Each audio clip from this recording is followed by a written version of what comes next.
everybody, and welcome back to another episode of Hangout, or welcome to an episode of Hangout, whether this is your first time or you're coming back. I have a very special guest tonight. His name is Jerry. Forgive me if I pronounce it wrong. It's all right. Brazie. Jerry Brazie. Wasn't able to get that beforehand. I seen it written, and I watched your show, but I never heard anybody say it. So I was like, yeah, no worries. No worries. It's an easier one to get wrong. You know, it's like I have people call me all the time, and they say Joshua Cummins. I'm like, no. It's like, it's very Anglo-Saxon. It's Cummins. Yeah. But just a reminder that Hangout is just one of many shows over here on Revolver Broadcasting. So if you're wondering what Revolver Broadcasting actually is, it's an entire network of shows for your entertainment, for your education, for your news, for your pure joy. So if you haven't already, do hit that follow or subscribe button depending upon the platform that you're viewing or listening on. And also make sure that you're liking, commenting, all the things. Visit our website, though. That's very important. Visit our website, revolverbroadcasting.com. The website again is revolverbroadcasting.com. And if you check it out, Jerry, you might like this stuff here. This is our website. And if you hover over where it says podcast, you got all of our shows right there in one place. Really easy to access, find, and know exactly what you're looking for. And if you want to put faces to the names, maybe you're trying to figure out what show you want to watch, and you're like, ooh, Revolver Reacts, what is that? And so you click on the listen here, and you got reactions from the Revolver crew. And the funniest of all time has got to be Sterling's reaction to Sir Mix-a-Lot's Baby Got Back, because he had never seen it before. That's old school right there. Yeah. And he's in his 30s. So he was like, what's Baby Got Back? And I was like, oh, you're going to find out. Right. Oh, you're going to see. But we also have our Once you hear it, you can't unhear it. Yeah, that's right. He's like, why do they got so many butts? But we also have our news chambers. We have daily devotionals written by our good friend Danny Tippett for those of you who are in the faith and you want to expand your faith and also think freely at the same time. Those devotionals will help you with that. And not only, like I said, not only deepen your faith, but think even stronger. We also have our news stories, assertions, and the prayer list. You know, maybe some of you want to be prayed for. We want to pray for you. We want to pray with you at Revolver Broadcasting. So make sure you guys get yourself on the prayer list by filling out the contact us form. And there's all the names. If you want, if you're someone who prays, hey, pray for those names on the prayer list. We really appreciate it. We got a lot of prayer warriors out there. You can also check out our shop, and you get to shop like a hot shot. Revolver Broadcasting, hot shot. Haha, get it. Yeah, you get to check out all of our collections: Christ is King collection, Revolver Broadcasting brand, Trump Vance, Morning Word, Faith, Family, and Politics, all the shows that we got going on over here, with the exception of Hangout. Still working on that shirt, but yeah, anything else and everything else that you might be interested in. And we also, in the newest ones we have right now are if you like it, we have the Storm, and it's the Storm is beautiful when you have Jesus. This was a quote by my co-host of the Morning Word's daughter. She's 13, and she came up with that quote, and I was like, that's got to go on a shirt. So that's what we put it on the shirt. And muscle car for the guys, and a lady walking down the street in the middle of the storm, going towards the cross for the ladies. So get over there and check that out, guys. And make sure you guys are sharing this content, because sharing is in fact caring. Oh yeah. We have an entire soundboard, so if I get carried away with buttons, just say, stop it, Josh. All right. And that's your power to give, Jerry. That's your power to give, because you're the guest. So let's get started with you, shall we? We always start here on the Hangout with warm-up questions. And I used to say that they were rapid fire. It is a conversation after all. So first warm-up question is, what's your favorite color? Favorite color, black. Straight up, just favorite color is black. Yeah. Favorite color is black. No, it's just one of those. I'm colorblind, right? And so I'm blind in my right eye. I went blind when I was 14 years old, and with that came color blindness. Also, I almost lost my left eye. Also, and so I'm colorblind. So for me, I'm not black and white colorblind, but pastel colors all look the same, right? Reds, greens, orange, yellows, they all look the same to me. And so I just said, you know what? I'm not going to pick a color, because every time when I was a kid, I would pick a color. The purple, and somebody go, wow, that's blue, or the yellow, somebody that's orange, and I was like, black's my favorite color. I can see that one. Yeah. I can appreciate that. Yeah. All right. Next is favorite book.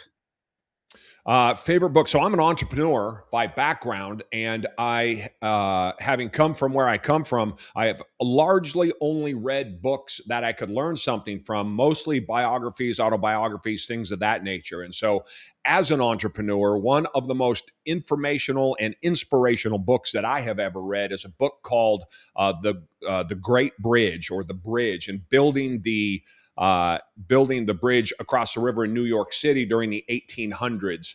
It's called The Great Bridge, and the author is escaping me. Fantastic book. Probably that's one, and 1A is then Washington, A Life, a book by Ron Chernow. And if you read Washington, A Life, on the life of George Washington, going all the way back to he was born here originally, put on this planet ostensibly at the perfect time to affect the kind of change that he did. And if you see the things that he went through, from losing those French Indian wars all the way through to becoming who he was and turning down being the king and all of the rest of the things, as an inspirational, kind of aspirational book to read, I would say those two books in particular are Robert McCullough, The Great Bridge, and Ron Chernow, Washington, A Life. You'll see, I just pulled that up too Yeah. while you were talking about it. And but yeah, George Washington. Who would have thought that a really tall, redheaded fella, Yeah, missing half his teeth, was gonna be? yeah, and not only that, but with the perspective and the humility, also with the ego, right, to go do the things and to believe he could do things that nobody else. I mean, it's just, if you read that book, it's a read. It's 800-900 pages. I've read it twice. It's worth the investment, because you're going to look at it and go, it's not possible. It's not. There's a divine intervention is written in every page of that book, from my perspective. And in his coat too, because that I've heard that story so many times of the Indian chief that they kept shooting at him, and then they gave up because. Hit him 4 times. I think it was two or three horses were shot out from underneath of him, shot through his hat. And he was huge, bigger than life. By that, in those days, all the dudes were 5'5", 5'6", 5'7", and here he is 6 foot plus. Yeah. Great book. Both of them. If you read the book on The Great Bridge, and what it took to build that bridge, and the graft and the things that they had to learn, and how they learned how to go underwater and be able to dig that out, and they all got messed up. And I mean, it's just the impossibility of what they were trying to construct. I mean, if you look at the Brooklyn Bridge, pull up a picture of it right now and realize that thing was built 150 years ago. It's crazy to even think about, and there's still cars going across it. I mean, it's just crazy. It sounds like you like stories of humble grit. Yeah, and again, from a business perspective, those guys are coming up with answers to problems that they didn't either know existed, or when they're faced with the problem, there was no answer for it. There's no precedent for it, right? So like putting a caisson down into the water so you could dig out to put the caisson in the ground, they put the big boxes, and they didn't know about the bends. And so they're dying left and right of the bends and the light. Once they figured out to get the guys down in there, they're using chemicals for light, for the lanterns. And I mean, just the things that they traveled to Cincinnati, the designers of it did, to see what they were doing with a much smaller bridge that they were doing between there and Kentucky. But just to get to Cincinnati, right, from New York City, circa 1870s is just crazy. So as perspective, which is critical for an entrepreneur, I think, reading those two books and books of that kind, just tell me, come on, whatever it is I'm doing, whatever it is I'm facing, whatever hardship I have, seriously, right? I'm not marching with cloth on my feet while my feet are bleeding in the freezing cold in in a New England wintertime fighting the largest army in the world at the time, right? I'm just sitting here trying to make a living. Or covered in thick wool over summertime.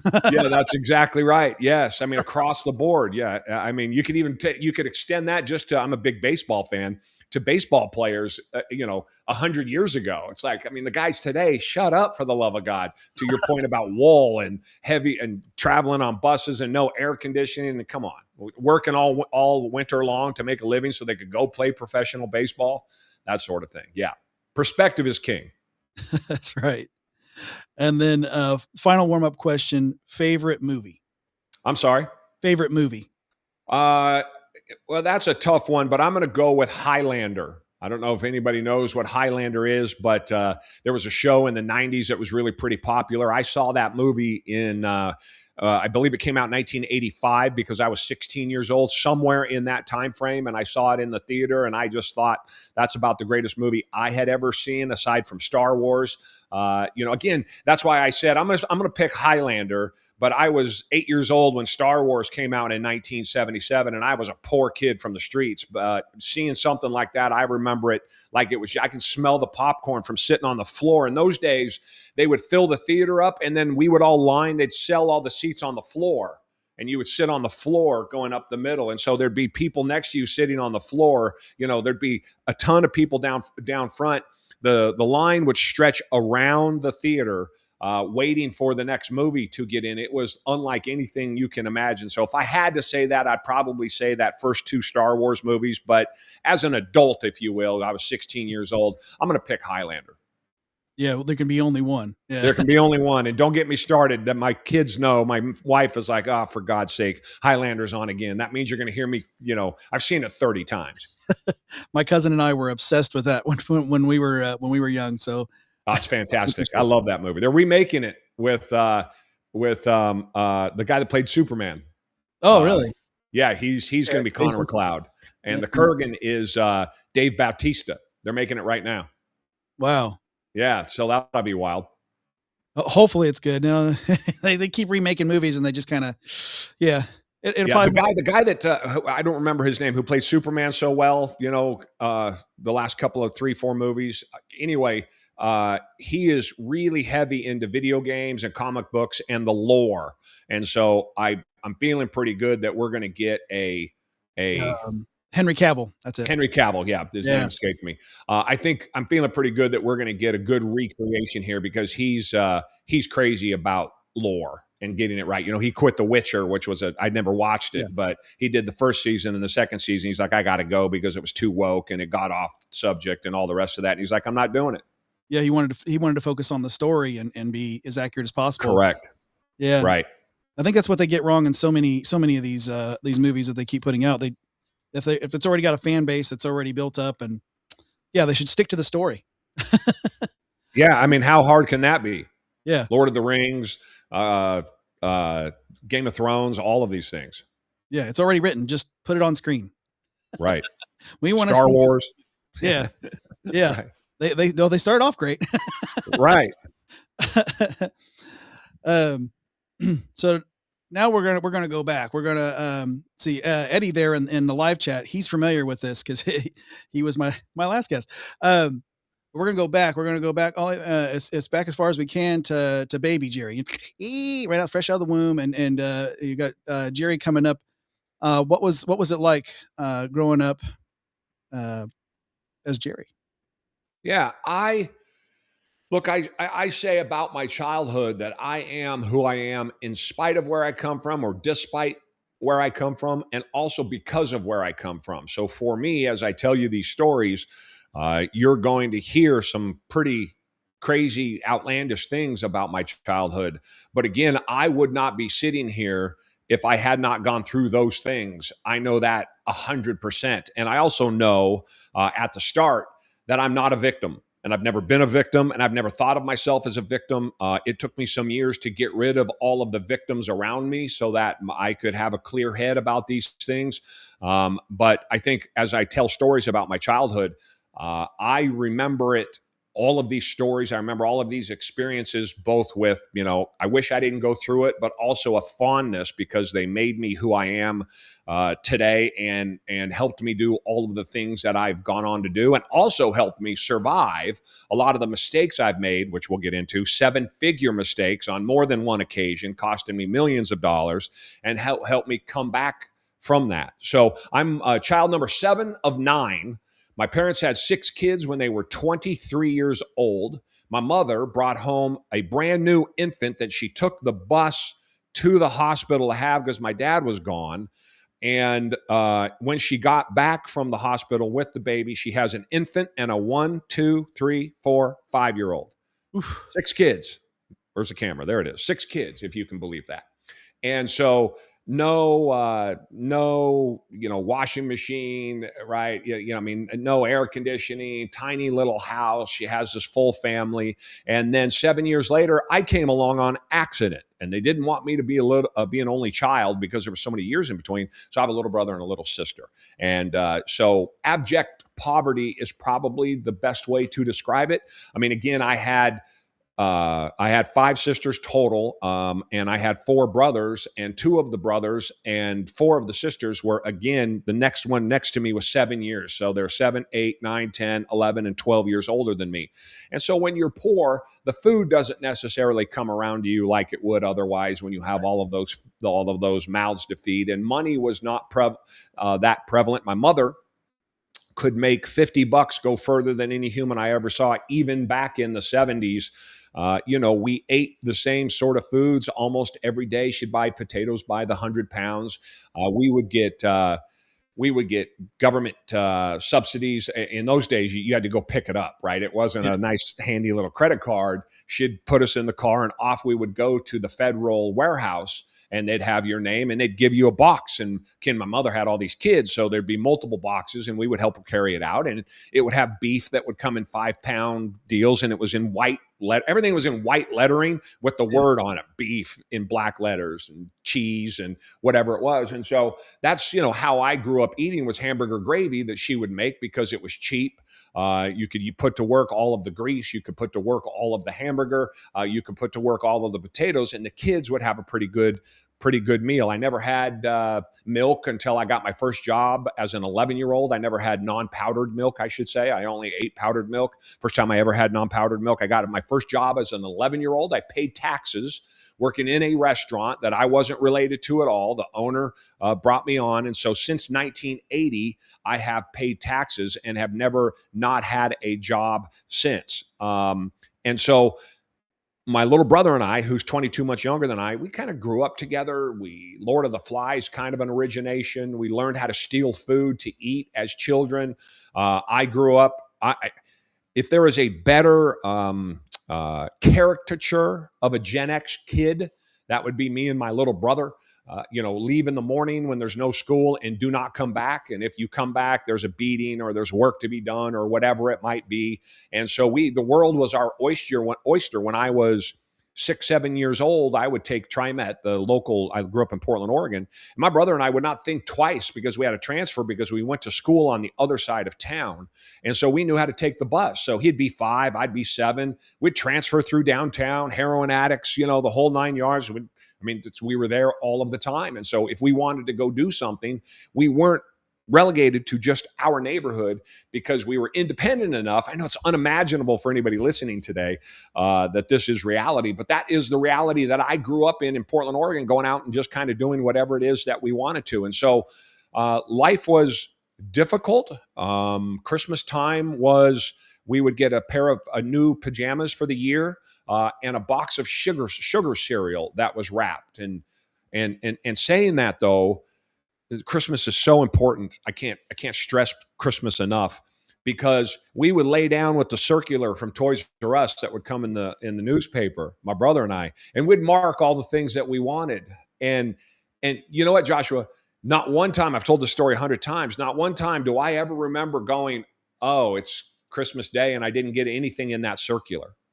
It was the promise of what might be that chance that something was going to happen. And again, there was going to be a cookies, or there might be a pie, or there might be cake that we wouldn't otherwise get. There would be people coming over. There would be events to go to where they would have cookies and pies. And again, this is all stuff that we just never got. And so the holiday season, Thanksgiving with pumpkin pie and whipped cream, I'm really conscientious about my health. And for 57 years old, I'm in as good a shape as I've ever been in my whole life. But come pumpkin time, man, come Thanksgiving, come Christmas, it's over. It's over. My mother was here for Christmas with us this year. She's 86, or excuse me, she's 87. She's about to be 88 in July. And I put on 10 pounds, but mom was here. I live in Tennessee. She lives in Oregon, and she's cooking pie. And the whole holiday season she was here. So it was nothing but hamburger gravy and fried potatoes and pumpkin pie, and her Christmas cookies that have the frosting on them that I remember so well. She even brought the same, if it's not in the shape of a snowflake, or it's not in the shape of a reindeer, I don't want it, because that's what I grew up on. Well, she brought the same ones. They're made of metal. Today crap's made of plastic and it all breaks. But in her day, you could knock someone out with her cookie deals, and she would brought them to my house, and my 26-year-old daughter, made them with her. And yeah, so even though I was poor, even though I had nothing, I got pajamas and I got a sugar cereal that I would see on Saturday morning cartoons every single day, or every single Saturday, watching cartoons about this breakfast cereal that I could never afford, that we could never get. And so it was a huge treat. So the holidays were a giant memory for me, one that I carried forward with my kids. I've been married 28 years, coming up on 29 years here in August. My oldest, I have 3 kids, all in their 20s, and they have more memories about Christmas. We've done, even here, they'll get together with us now, and we'll go look at Christmas lights and drive through the state fairgrounds that has all the Christmas, and they just look up to it. And we go eat at a mall, because when they were kids, we would go to the mall at Christmas time, and they'd ride the merry-go-round, or they'd ride the, whatever rides they had in the mall. So to this day, we go to the mall and we get dinner, and then we go look at Christmas lights. So all of those things made me rich. But for the majority of my childhood, until I was 11 years old and was able to start making some money on my own, abject poverty is probably the best way to describe it. And much of the food I ate, I stole. My little brother and I would steal from local stores. So it sounds like you had a lot of, you had the fiscal, you did without, but you had a lot of love in the home. Yeah, I don't know. I mean, my mother's fantastic. My parents are married today. They're coming up on 70 years in June. My dad is 88. My mother's 87. Still on their own, still doing their thing. But my mother worked. The older 6 kids she was home for, by the time I came along and got of some age, 4, 5, 6 years old, she's working full time. And they're both, it's the 70s, and interest rates were 20%, and gas was, equivalent of $6, $7. And it's just another world that resources weren't there. Times were very, very, very different than what they are today. I mean, the poor today have the things that I was jealous of, or the things that rich people had, or the things that rich people could only imagine, the poor have today. So we're talking air conditioning, multiple cars, multiple bathrooms in their houses, microwaves, right? I mean, you're talking things that were unimaginable. How many televisions does everybody own? Video games. I mean, these things were the things of the rich, if they even existed. I didn't know anybody had 2 televisions, as an example. I didn't know anybody had 2 cars. The dad left and came back to work. I came home, and then the mother would go and do the shopping, or they'd do it on a Saturday, because nobody had 2 cars, because you couldn't afford 2 cars.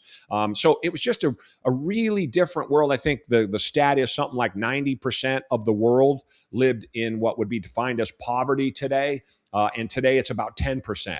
So the world has really changed in the 45, 50 years. I was born in 1969. I'm 57, relative to what it is today. So love, in that context, I think in the context that you mean it, it's just not the same. My parents love me. There's no doubt. I know that. But if I ever heard that as a child, I don't remember it. But I don't say that with any animosity at all. They had all of those kids and they did the best that they could.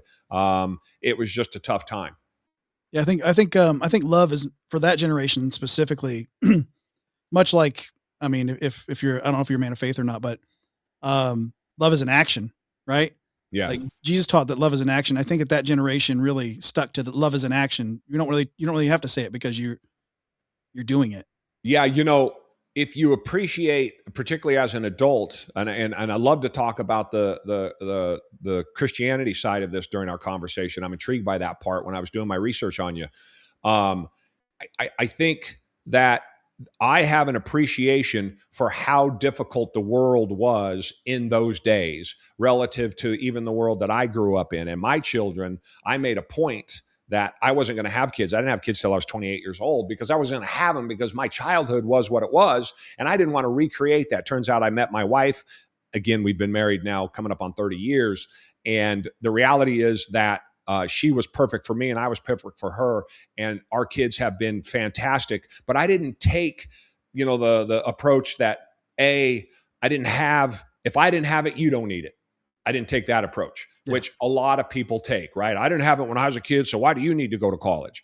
I didn't eat when I was a kid. What do you need? I never did any of that. The flip side to it also, though, is, I had to really try to control myself to not give my kids too much because I didn't have any, right? So there's two parts to that, so that they would earn on their own, and I think ultimately then have a better respect for me. I respect what my parents did 1,000%. It's unimaginable to anyone living today in the United States. I mean, to almost anybody living in the United States today, to understand what parents had to go through that were poor in the 70s. There were no benefits to speak of. There was no fallbacks, right? I mean, other than your community, your church, your faith, things of that nature. And again, we had to go to get our stipend from the federal government out of these great big warehouses, and they just give you a box of food.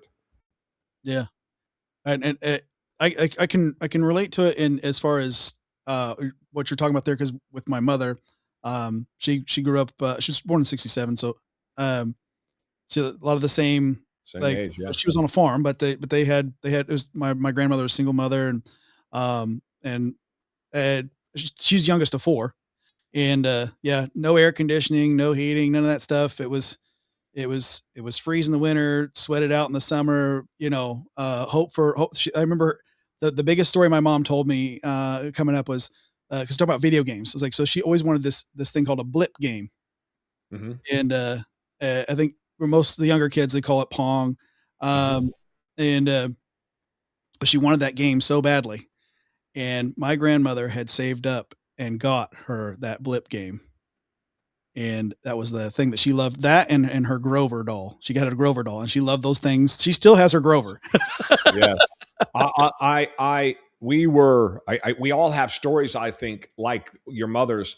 My mother would come up with, I got a bike one year, getting anything. My little brother and I got a bike, and my parents, mother and dad, but my mother in particular was extremely resourceful.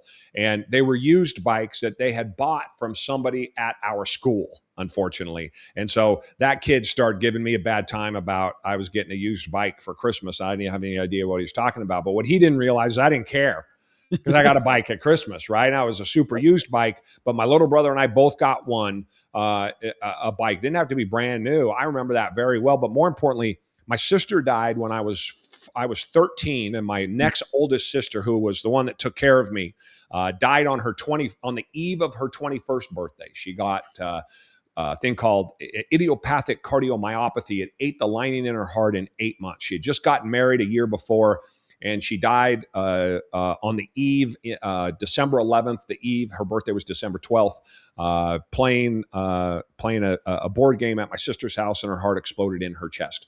And so she died, and my parents, when that happened, picked us all up and moved us to Montana and opened a restaurant that failed miserably.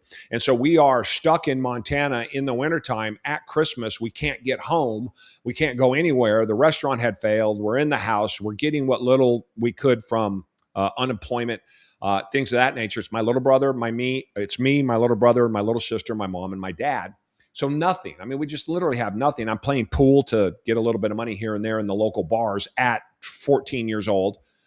And Christmas comes and we all expect, oh, this is what it is. And we got two things, and I don't know how she did it. I mean, I just don't know how she did it to this day. I don't know. And she says, I'm not telling. But we got a tin of Snickers, little candy bars, and they had it was, like a popcorn things you get at Christmas now. It's got three, and it had Milky Way, it had Three Musketeers, and it had Snickers, and they were all the little ones. But each one of us got this tin. And then the other thing we got is the other thing I got, I should say, is right here. So I'm 14 years old. I'm a pool player. And my mother, now I have pool cues now. My pool bag alone probably holds, it's probably got $5,000 worth of pool cues in it, okay? Between a break cue and playing cues and my wife's cue. And I mean, they're all custom built cues for me, right? I don't say that to brag. I say that for perspective. My mother went to Kmart. When I was 14 years old, she had to travel 66 miles from where we were living in Gardner, Montana to Livingston, Montana. And she came back with a Kmart special pool cue. Now, this pool cue breaks into pieces like this, right? Which it's no way it's going to stay straight, right? It's got place for weights here, which is all pretty cool. It's a Willie Moscone, which doesn't mean anything. They sold for pennies. Hanging on a deal on the wall at Kmart. Anybody, I mean, I guess you got to be probably in your 30s to know what Kmart was. Kmart was not unlike, Sears or JCPenney or something like that. But Kmart. I don't know where she got the money for it. I have it. All these years, I was 14 years old, right? I mean, I would never play with it. It wasn't, it wasn't level, and it would thunk across the table. I didn't care. I played with it in the pool halls, winning money against men much older than me because my mother bought me that pool cue. She somehow found the money. It's probably $12, circa 40 some years ago, but it didn't matter. It's one of my most treasured possessions. I keep it right here next to me. As you saw how quickly I got it here in my office for just that reason. So those things, it's the little things that I think we lose chasing the great big things, right, in life, and we miss those small things. And one of the benefits to having had this kind of success that I have had monetarily has allowed me to understand that you can't buy happiness. I'm the worst person to buy a Christmas present for, because if I ever want anything, I would just go buy it. But the problem is when you can buy anything, nothing has value, or that value runs very short. So I don't own anything physically. Obviously I have my kids and all that that are the lights of my life, but I don't really own anything short of that pool cue that means anything to me like that pool cue does. Yeah, I can appreciate that. It's the sentimental value that can go much larger than anything else. I mean, that's your Grover. That's yes. your flip game. Yes, that's right. Yes, that's the point. Is your mother has the same story, right? That's my Grover. That's fantastic. So you're 14 years of age. You're playing pool. You're hustling it up to well, I say hustling, maybe just working at pool tables, we'll say, to make some money. And then what was that like? I mean, what was that atmosphere? I mean, did it run you into some trouble sometimes, or? So I grew up not only in abject poverty, but let's just call it what it is. I've been shot at, I've been stabbed, I've been beaten within an inch of my life more times than I can count. I have beaten men to the point where I had to stop myself from pounding my foot down onto their faces, thereby, off to jail I would go for murder. My conscience stopped me on 2 separate times. When I was 17 years old, I lived with hookers and heroin addicts in a $25 a week flophouse. Still working a full-time job. I have an 8th grade, 9th grade education, but I always knew how to work. And so I was able to, I'm 6'4", I'm 230 pounds now. When I was, 8th grade, I was 6 foot tall and 200 pounds, just a lot more pissed off than I am today.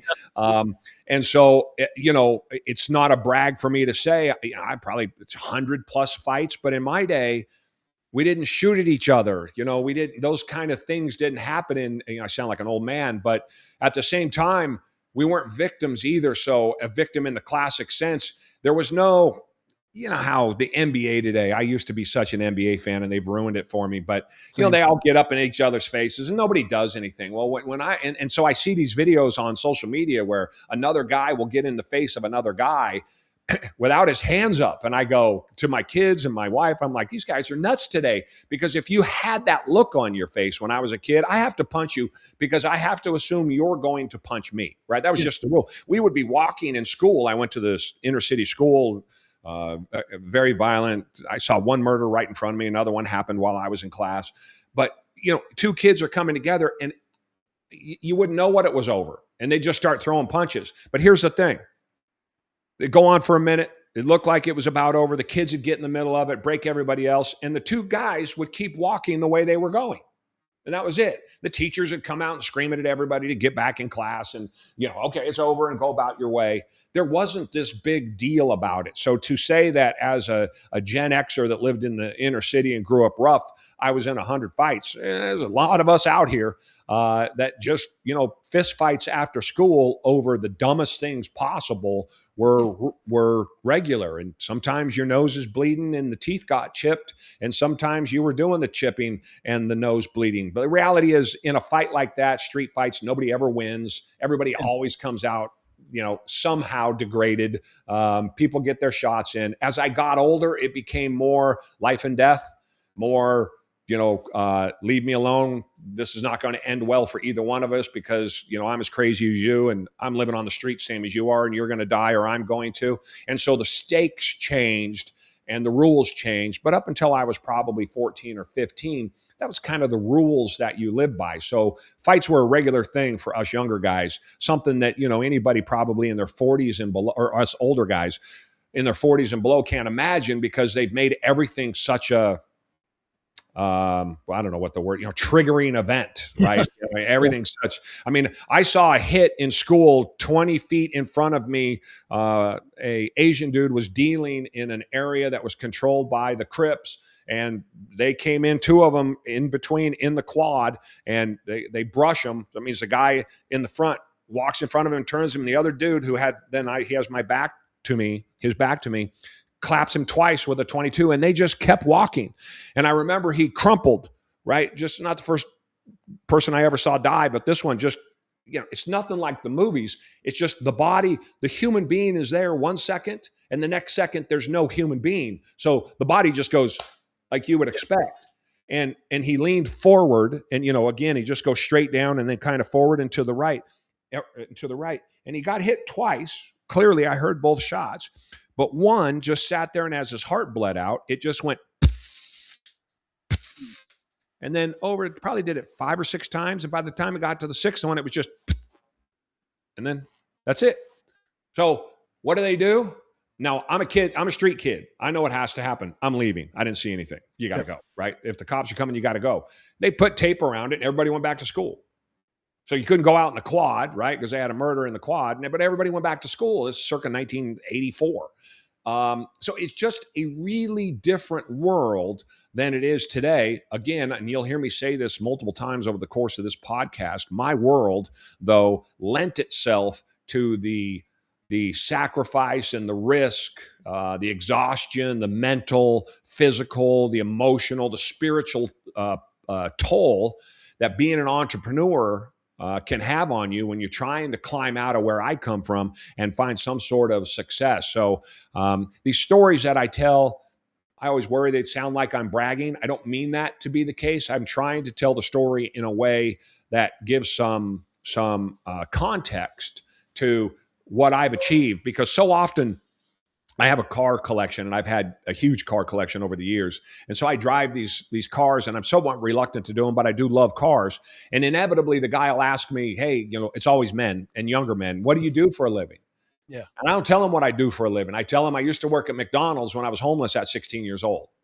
And I worked the drive-through. That's what I did for, whatever I made, $3.10 an hour back in those days.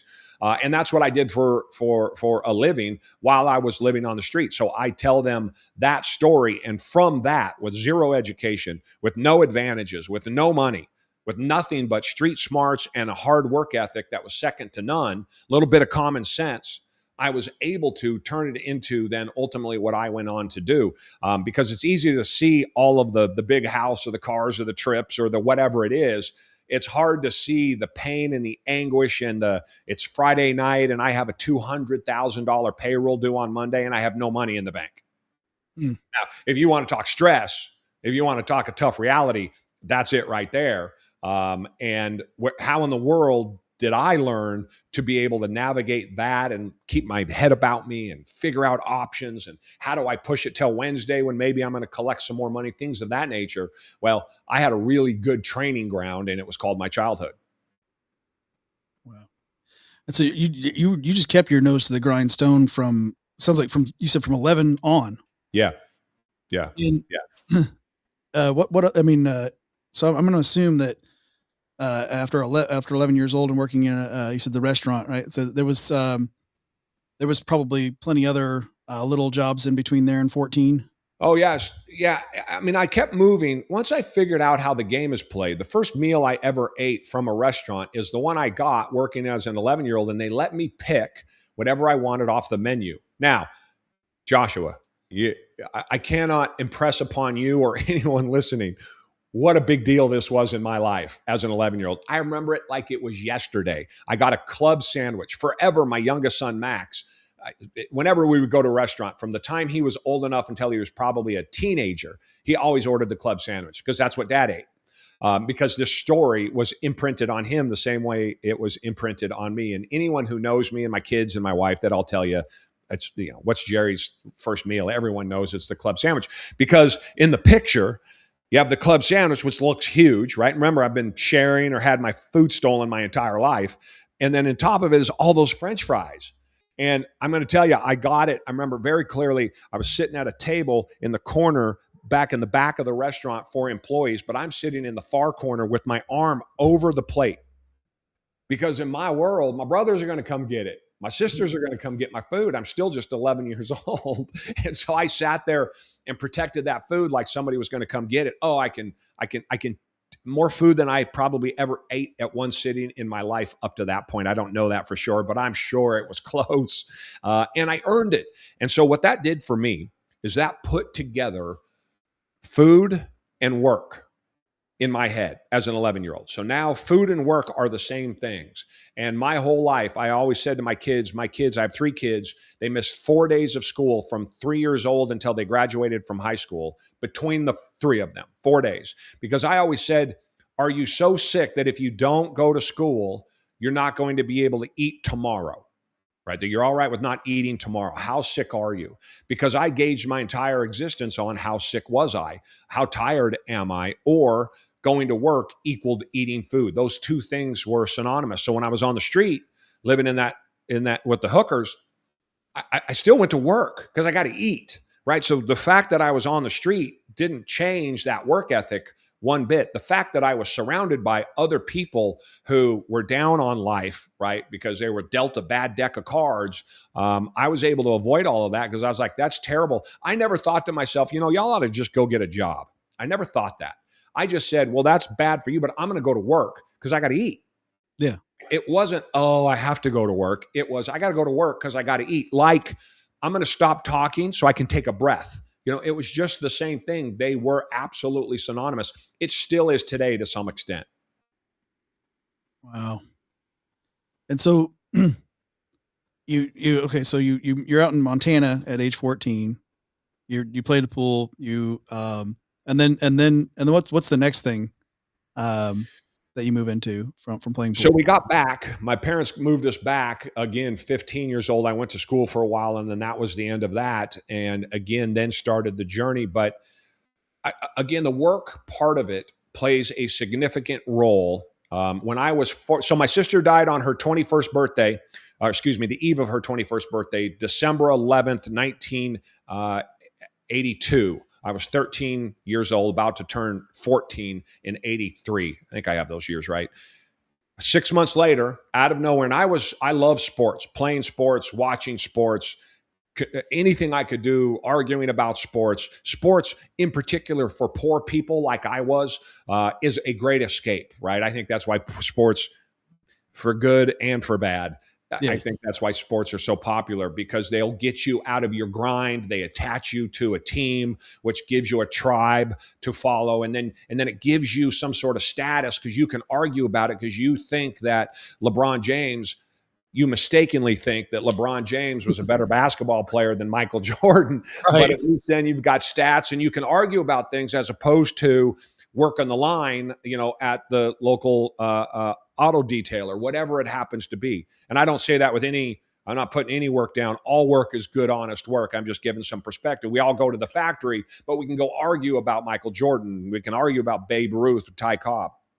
And so in my day, it was always going to work. Well, I went blind in my right eye. A virus ate my retina 6 months after my sister died. My right eye. And I had a laser surgery. This was in 1983 to help me keep the eye. So that's why I still have it. I had another surgery about 10 years ago because it had fallen down into the corner here, and they straightened it out. And I have a little thing called a scleral buckle in there that helped me keep the eye so it doesn't, I don't have a fake eye, but I'm blind in my right eye, and I lost almost all of the vision in my left eye.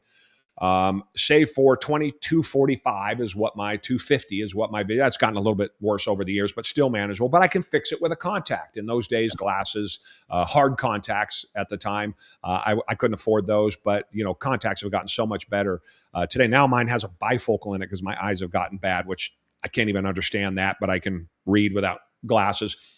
But so I went blind, and then I had what was the seminal moment in my childhood that helped me sit here in front of you and telling you these fantastical stories of mine as a child. I was taking money in August. I was taking money out of the bank. I was wearing sunglasses. I was about 3 months removed from having this eye surgery. I had $85 in the bank, right? This again, because I'm working these jobs 3-4 nights a week. And I had $85. In those days, I don't know if that's still the case today. You had to leave $5 in the bank. So I took 80 out. Well, I'm a street kid. I know better. But I turned around and 4 guys got me. They got me good at the bus stop. And they took what I believed, Joshua, to be everything I had. And the reality was they gave me so much. They just didn't know it. It took me years to realize that. But they left me with the most valuable thing in my life. They beat me pretty well. They put me underneath of a bus bench, rolled me so I was facing away from the street, and off they ran. They broke 2 ribs, and they broke my nose up here on top. And I woke up about an hour and a half later, and I roll out from underneath the bus. It's August. It's hot. It's 3:30 in the afternoon. I'm bleeding down my front. My nose is broken. And I can't breathe because of these 2 broken ribs, which there are certain lifts that I can't do in the gym today because these ribs still bug me all these years later. And I got to head home. I have 2 transfers and a 2-mile walk, 1.75-mile walk to get home, Portland, Oregon, right in the middle of the city. So I get on the first transfer, I get off the bus. Now, again, I have to reiterate over and over again, very, very different times. Imagine both my eyes now are black by this time, right? I'm bleeding again out my nose, and it's down my front, and I can barely breathe and walk. Nobody really cared. And so you get to the bus transfer spot, corner 82nd Northeast Gleason, Portland, Oregon. That won't mean anything to anybody unless they live in Portland. There's a big tree right there on that corner in front of the park. It's still there today. I pass out at that tree. Now I wake up and it's starting to be dusk. And I get on my transfer point. I transfer down to 60th and Gleason, and now I have to walk this 1.75 miles home. And I have business in Portland. It takes me back there about once a month, every other month during the wintertime. For this business. And about every other trip, I will go to this spot. And it's a spot on the sidewalk. I had just started walking about 10, maybe 15 feet, not very far at all. I'm really hurting. And there's an oversized square. And at the spot where this oversized square of sidewalk is a duplex. And so I'm walking and I hear, and I always say the story the same way on my children's eyes, Joshua, this story is exactly how it happened. Behind me, right here, a female said to me, "Everything is your fault." And I said, I thought someone was yelling at me out of the duplex window. I thought, that's weird. I mean, here I'm all beat to hell, and why in the world would somebody yell at me from the duplex window. But I look and there's nobody there. And the voice says to me again, everything is your fault. Now, imagine, I'm beat near to death, right? I'm delirious. It's been hours and hours. I got the rib problem. Call it God, call it my angel, Jiminy Cricket, my conscience, whatever you want to ascribe to it. That voice said to me outside my head, a female voice, everything is your fault. If you don't take responsibility for everything that happens to you, you're going to end up like everybody else. I don't know where that came from. I didn't have a pastor. I didn't have somebody at the school giving me good advice. I had the streets, right? This is what I had. I had my friends, but I remember it very clearly. Now I'd love to say that it changed my life and I hockey sticked out of that situation right away. No. That wasn't the case. In fact, I went home. I have a little nubbin right here on the top of my nose. And I went home for 3 days because my nose had split on the top. And I held that shut for 3 more days. And finally, it quit opening. I was like, okay, that's fixed. And now I have a little nubbin to remember that by. But that voice gave me that advice. I already had the work ethic. I told you the story at 11 years old. So I had that work ethic. My sister died 6 months earlier, 7 months earlier. I went blind 4 months earlier, 3 months earlier, right? And now I'm here in this situation. All of this coming down. I'm hungry, right? But I'm working. I had all my money stolen, my wallet stolen, probably the lowest you could find yourself. And the voice came in and said, everything is your fault. Take responsibility for everything that happens to you. That advice, I took that advice. It ultimately took at its best at 28 years old. I had a son at home that was just born, my first child, changed my life. We'll talk about that. I had a half-finished house. I quit my job to start my first business. And I went on to do, we're coming up on $500 million in revenue across 13 businesses total, I think now. No education, no background, no business, no idea what I was doing, but common sense, street smarts, a work ethic, and a voice that told me when I was 14 years old, beaten to a pulp, that everything was my fault and to take responsibility for everything that happened to me. I took that advice and I turned that advice into the life that I went on to have. It sounds like a voice of reason came in and said, be accountable, right? Yeah, I mean, it gave me some of the hardest advice that I have given this advice 1,000 times, obviously, over the years to young entrepreneurs and young men in particular. But it's very hard advice to take. I'll give you just a simple example that everybody can understand. I've had, on my behalf, people lose $100,000 making a mistake in accounting. So it cost me $100,000. This has been more than once. And rather than get pissed off and scream and yell, I bring them in my office because whose fault is it that they lost $100,000 of my money? It's my fault. So how do I learn from this? This is a much bigger, kind of more devastating example. But if you do this on a small scale, it can equal big things. I brought them in and said, okay, what did I do? What is the systems that we have in place that I've allowed to take place, that I've allowed to be put in place, that have facilitated us making this mistake, not you making this mistake, us making this mistake and losing the $100,000. And if it was something they did on purpose and they stole it, of course, then you'd fire them and all of that. But they didn't steal the money. I allowed them to steal the money. Thereby, I don't get any of the emotion. I don't get any of the rage. I don't get none of those things come on because I take it on myself and say, how do I learn from this to make sure no one ever steals $100,000 from me again? Yeah. Or no one ever loses $100,000 again on my behalf. It gives you a clarity of thought, a clarity of mind when you're trying to achieve something unimaginable to you based on the stories I've been telling you.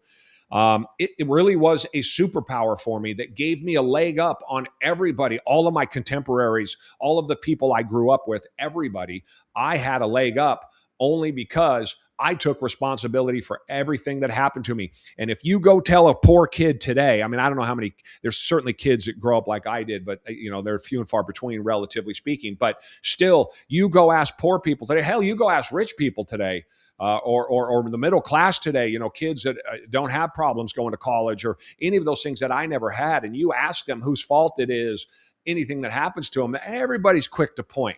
But Mm-hmm. poor people are even quicker to point, right? You want to point to someone else because your inability to get what you think you can get to achieve the things that you think you can achieve aren't your fault. They're everybody else's fault. Now, I don't blame anybody because we are institutionalized to believe this. I grew up in generational institutional poverty. And so everyone around me blamed everybody else, the government, Uncle Sam. We blamed the bosses, the teachers, the counselors, my parents. They were broken up. My mother's an alcoholic. I mean, addicts, the whole 9 yards. Everybody blamed everybody else for all of their problems. I was lucky enough in my dazed and confused state after that beating I took to have this voice outside of my head, this female. If it was a male, I don't think I would have listened, right? It gives you some context into where my brain was at the time. Told me everything is my fault. And so a large portion of the responsibility, if you will, of the things that I've gone on to do and the things that I've gone on to survive really were born in that moment on that oversized square in Northeast Portland, Oregon, circa 1984, whatever year it was. It sounds like hard work. I heard that I was listening to a couple of your episodes of your podcast, and and I heard you mention hard work. Like it overcomes everything else, and I was like, that's profound. Mm-hmm. Because that's what I tell my guys here at Revolver. Like we've got people. We're everybody's volunteering their time, trying to make this thing move forward, making it to become something bigger. I call it building the monster, and it will. We've been doing it for 4 years, but we found our monetization on YouTube, Rumble. We're building things, right? Right.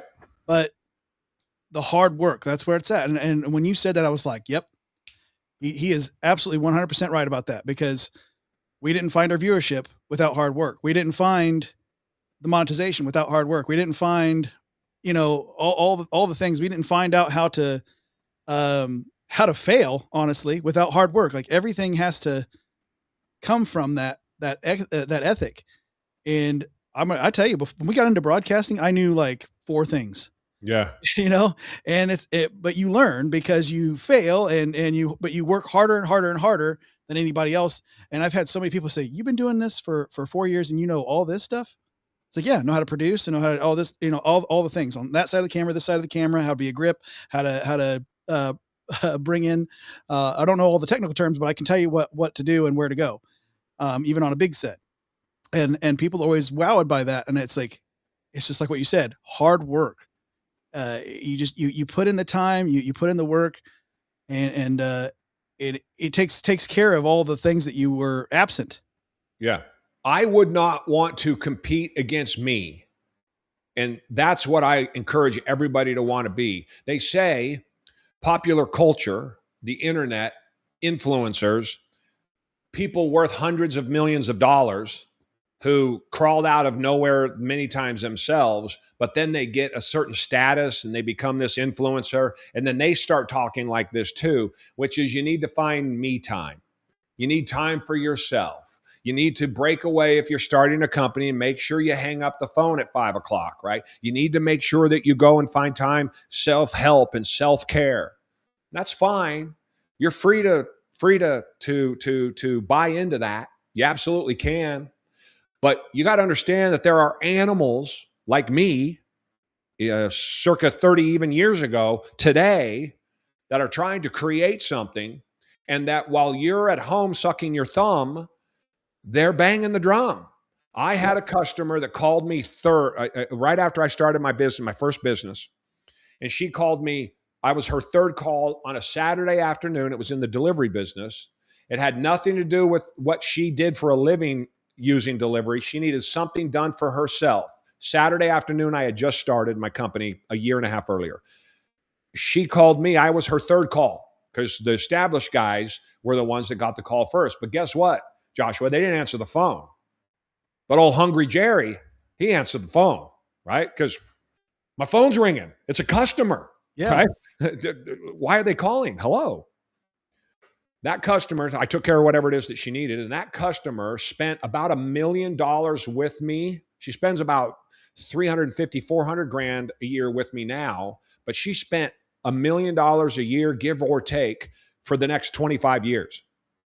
Because the big boys, you see, the established guys, the guys who we're working hard, but we need the me time, they're the ones that are at home, right? Nursing their wounds from their tough week.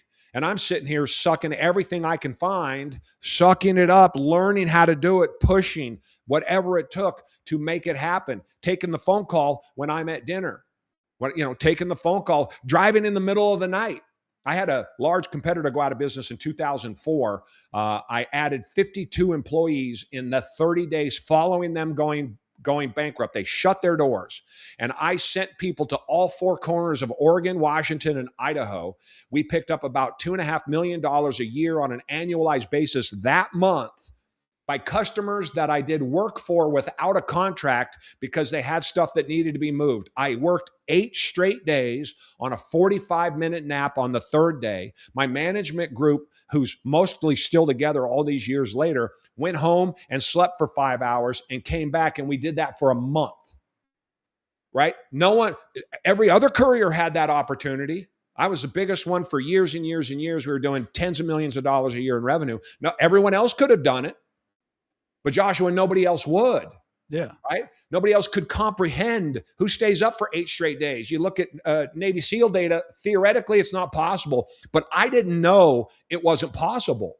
I didn't know that you could ask your people not to work 18 and 20-hour days while you're trying to do this fantastical thing. I didn't realize that. My first company I started, I did $4 million the first year. I didn't know that the average company did 400 grand across the whole of the United States. I thought everybody did $4 million. I have it somewhere right behind me. I have a briefcase that sits right down here because the only thing I knew about business is businessmen carried briefcases. So when I started my first business, I went and bought a briefcase at Staples, and I have the briefcase sitting right here, just like I have my pool cue sitting right here. And it still has pay stubs and things from the late 90s and the early 2000s in it. I haven't used it, obviously, in 25 years.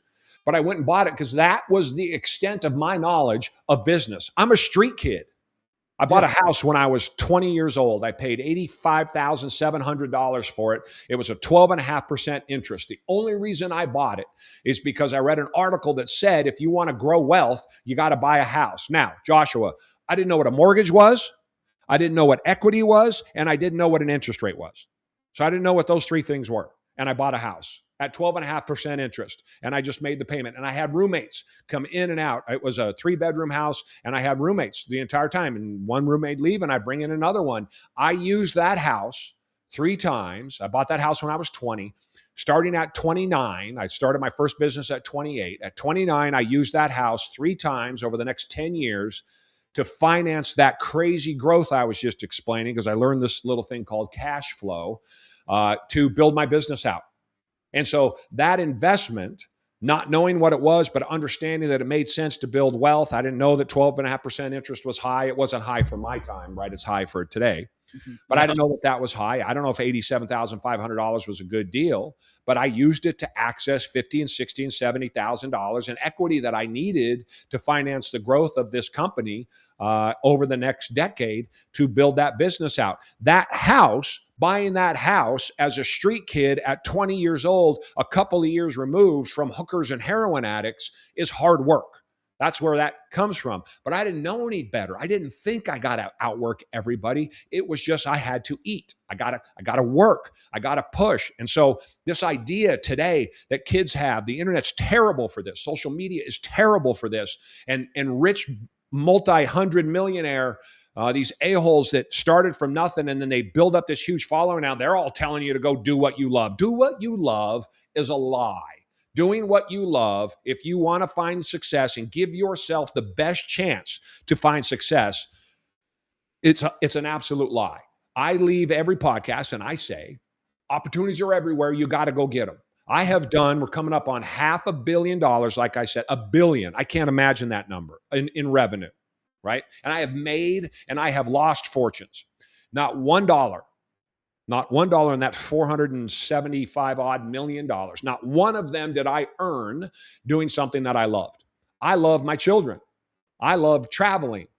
I enjoy going to the gym and hanging out with my buddies. I love to play pool. I loved to play basketball when I was younger. I loved to play softball, right? All of those things. I loved all of those things. I love to hunt, all of those things. None of those things can I make a living at.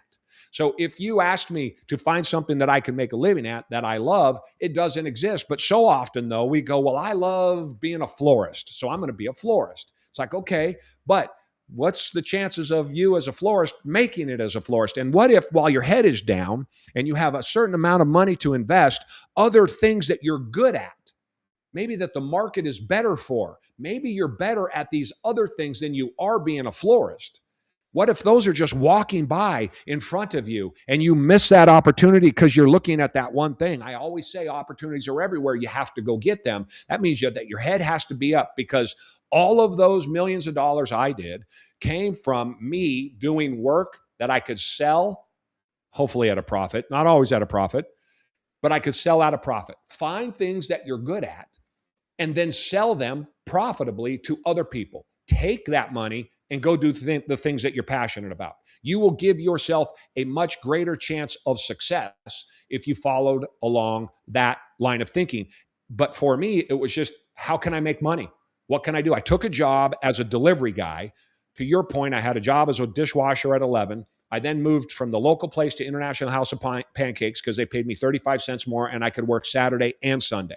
So I worked both days at Saturday and Sunday. That was at 12, and I took the bus downtown Portland, took it back out to the suburbs or to the northeast part of town where I lived, and that's what I did. And then at 14, I went to work for Safeway, doing their cans, and I mean every job in between. And you name the crappy job, I've done it. Setting chokers up in the forest in Oregon in the middle of winter, trying to, I got all 10 of my fingers, thank God, working with guys who didn't have all 10 of their fingers because that choker's about to zip out the line and you're digging out the tree to set it so it can get drugged down the hill or drug up the hill, depending on where it is. I don't know if anybody's ever worked with trees, but things go everywhere.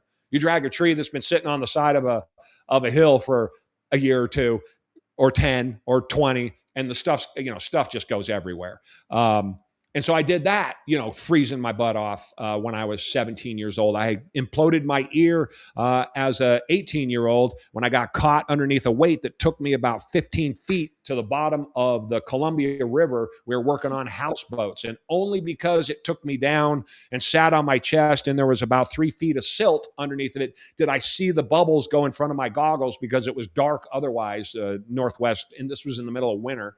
And I could see which way was up, and I was able to shimmy out, and it blew my eardrum out, and all of that. I mean, you name the job, you name the hard work. I one August, I got a job I thought would be my permanent job, working for the school district, Clackamas School District, and I had to not only dig up the posts from a chain link fence, I had to rent I had to rent the jackhammer, which I had never rented something before. And so I had to figure out how to do that. I was 17 years old, and they wanted me to jackhammer all of the cement off of the old posts, the old metal posts, and reuse them. I had no idea what I was doing. I had to drive a dump truck. I had no idea how to drive a dump truck. I know how to just dump truck. When I say dump truck, I'm talking 30 years old. I mean, all of these things but I'm working because that's what you do, because I have to eat. And then pretty soon I took this job as a driver for a messenger company. It turns out I was pretty good at dispatching for the messenger company. And then pretty soon I grew a reputation for that. And at 28 years old, somebody came to me and said, we want to finance a new startup with you leading it. And I didn't know what they were talking about, but that then begat me ultimately starting my own. And now I've done, a dozen of these things over the last 30 odd years. And here I sit with the pleasure of telling you, Joshua, my stories. I'm familiar with the delivery business. It's kind of one of the other things that I do to pay the bills around here. My wife and I we share a car, so I take her to work, and then I go to work. I come back home. We do our morning. Morning word is our Bible study we do in the morning. I get back out. I work some more. Go pick her up. Get back out. Work some more, and then here we are. Just stay in it. Just stay in it. Right. And, so I can relate, but the delivery, either deliveries or the pickup drop off business, or for people, some people they got to get their affair, and they got to get to and from, and yep. I'm trying not to say the companies, but you know what I'm talking about. Yeah. Right. But yeah, I'm And familiar with see, that's I love your attitude, and I think that your attitude is the one that needs to be pushed and exemplified. The problem is that the internet is full of fools that are telling other people who are hungry for this kind of information that if you just do these couple of things and you work 3 hours a week, you too can live on the south of France, because I took a picture of myself in front of a Lamborghini that I saw parked on the side of the road. I know 100 entrepreneurs. I know dozens of millionaires. I don't know. I know, and of these dozens, I've been a part of these business groups for, years and years. And of these dozens and dozens and dozens of companies that I have personal knowledge of, all of them, for the most part, were started by the founders, by the people that I know. And every one of them worked 24 hours a day, 7 days a week for years before they ever even started getting a handle on it, right? For good reason, too. Most of them were growing. So this lie that they tell us, this lie that social media feeds us about, if you're working in your business, you're a fool, you're supposed to be working on it, that's a lie. That's not true. That I don't know. In my experience, I've never seen that. Now, if somebody has different experience than I do, you'd be hard pressed to find them. Doesn't mean that they don't exist, that somebody can start a business. There's unicorns everywhere. Of course. But what is a unicorn? It's rare. So for the 33 odd million small businesses in the United States, for the 30 odd million of them that are solopreneur businesses, and the 3.5 million that have employees, the reality is that every one of those people, for the most part, are working, or should be, as hard as they can, morning, noon, and night, to chase that thing that they want. Doesn't mean that you give up your life. I have 3 kids. I moved to Tennessee 5 years ago. They're 29, 27, and 24 now. 2 are in the military. They all moved to Tennessee with me. I see them all of the time. I talk to them all of the time. I sent them to Chinese immersion school when they were when they were 3 years old. They went to that through the 5th grade. Then I sent them to Catholic school because I wanted them to have a Catholic education. Then I sent them to Christian school because I wanted them to get a Christian education. So they got a good, well-rounded education. I never missed a thing. I was late to things, but I never missed it. And I would go home, and if you brought my daughter in right now, she's sitting out at the table here outside of my office. If you brought her in here right now and you asked her what her going to bed was like when she was a kid, she would say, I will tell you it was 80% of the time, but she'll tell you it's every night. Dad would come in, wrestle with all 3 of us. And at the end of it, I would say to them, what are you going to be when you grow up? As I'm turning the light out, and they would yell, whatever we want. And I'd say, how are you going to get there? And they would yell, I'm going to work hard and I'm going to be smart. And I'd close the door and I would go back to work. I had quality time. On the weekends, we would go swimming. We'd go to the movies. We would go to the mall and eat. We love the food courts and all, because the kids get to do that. And I lived through that vicariously. All of the structure, all of the sacrifice and all of the risk, all of the pressure that came from the life I was living, compounded with that lifestyle or that childhood that I described to you, that I went through as a kid. I would sit back and watch these kids get on a merry-go-round at a mall after ordering whatever they wanted to eat at the whatever restaurant they wanted to eat from, and the sense of satisfaction, the sense of having arrived, right? Because they can get a Subway sandwich, of having arrived and come running over to me and say, Daddy, can I have another quarter for the machine? And me being able to provide them another quarter of a machine. I'm telling you, Joshua, I would have gone out and whatever it took, all of the risk, all of the sacrifice, all of the things that I had to do, they don't matter. They go away because my little girl is asking me for 50 cents and I can give it to her. And I'll be damned if she was going to go to a public school, right? I wasn't going to let her get exposed to all of the things that I did. So when my son was born at 28 years old, it changed my life. I was never going to have children, and I flipped on a dime. 1 second, my wife was pregnant. Anybody who has children knows the next second, your wife is no longer pregnant, and you're now a dad. And my son was born. And I couldn't stay there. I had started my company months earlier. I couldn't stay. I had to go. I had to go because I had to go crush. I had to go beat the world. All of a sudden, I had this sense that I needed to live for something else. There was something greater than I was, something beyond myself. I had lived selfishly, and that's okay. Everyone lives selfishly, right? If you're on your own, you're looking out for yourself. If you have a wife, you're looking out for you and her. If you have your parents live with you, you're looking out for them. But generally, in this context, you're living for yourself. Then my son was born, and I'm like, no, not for me. I'm off. And I'm going to go I'm going to go risk, and I'm going to work, and I'm going to push, and I'm going to shut up and listen, and I'm going to pay attention. I'll tell you that, Epiphany. And I'm going to change the world that I came from, that generational institutional poverty. I'm done with it. That was because my son was born. So that work ethic, though, born into me as a child, learning to steal food, getting that first job as an 11-year-old, realizing I can earn my own money and not have to steal to get it. Then my son's born at 28 years old, and the sky is the limit after that, because I have no limit. I have no ceiling. There's no top. I don't know what it means to not continue to push. So I would encourage you to continue to do that. And we continue to get this message out that the world is still built on hard work. I'll guarantee you, the most talented AI person in the world is the hardest working dude we've ever met. Right? So it's not going to be AI is going to make it all even. Nope. There's going to be people that are going to maximize every single thing. And them dudes, they're eating pizza in a crappy apartment. They're sharing with 4 other dudes while they're coding the hell out of some AI. And you had that voice of accountability to keep you driven. Yes. Right. You had the voice, you knew it's on your shoulders.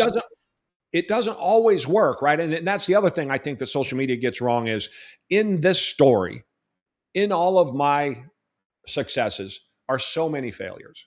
There are so many mistakes that I have made, so many things that I have done wrong, that they're just too numerous to count. And I'm talking tens of millions of dollars. So inside of that is a whole bunch of mistakes, but all people hear is the revenue numbers. All they hear is the success, right? They want to go, what do I got to do? Okay, so all I got to do is work hard. Yeah, I mean, all you got to do is work hard and put up with more pressure than you can possibly imagine. There is no corollary to the things that you have to do in order to find certainly the level of success that I got, but really kind of any level of success, because there's always other dudes out there that are trying to knock you over, trying to split your head open and take it from you. And that's just the reality. So I think the message that to young and old, that we push constantly and never stop. And if somebody gives you a bad time about pushing, chances are they're not on your team. You know, that's the thing about being poor. It's very hard to escape being poor, because everybody around you doesn't want to see you succeed. Because if you succeed, and then I'm not even going to say that this is conscious. I will say that this is in many ways subconscious. But it's across the entire civilization, the entire spectrum in a poor community. They don't want you to get out, because if you get out, all of a sudden, the excuse that I alluded to earlier that they use all of the time talking about, you know, it's if not for, I would have.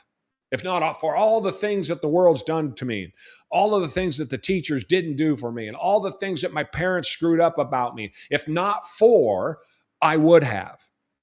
And to that I say, well, I had not even for all 4, right? I had nothing. I was stealing food as a kid to eat, but it was never an excuse. I never let it make me a victim.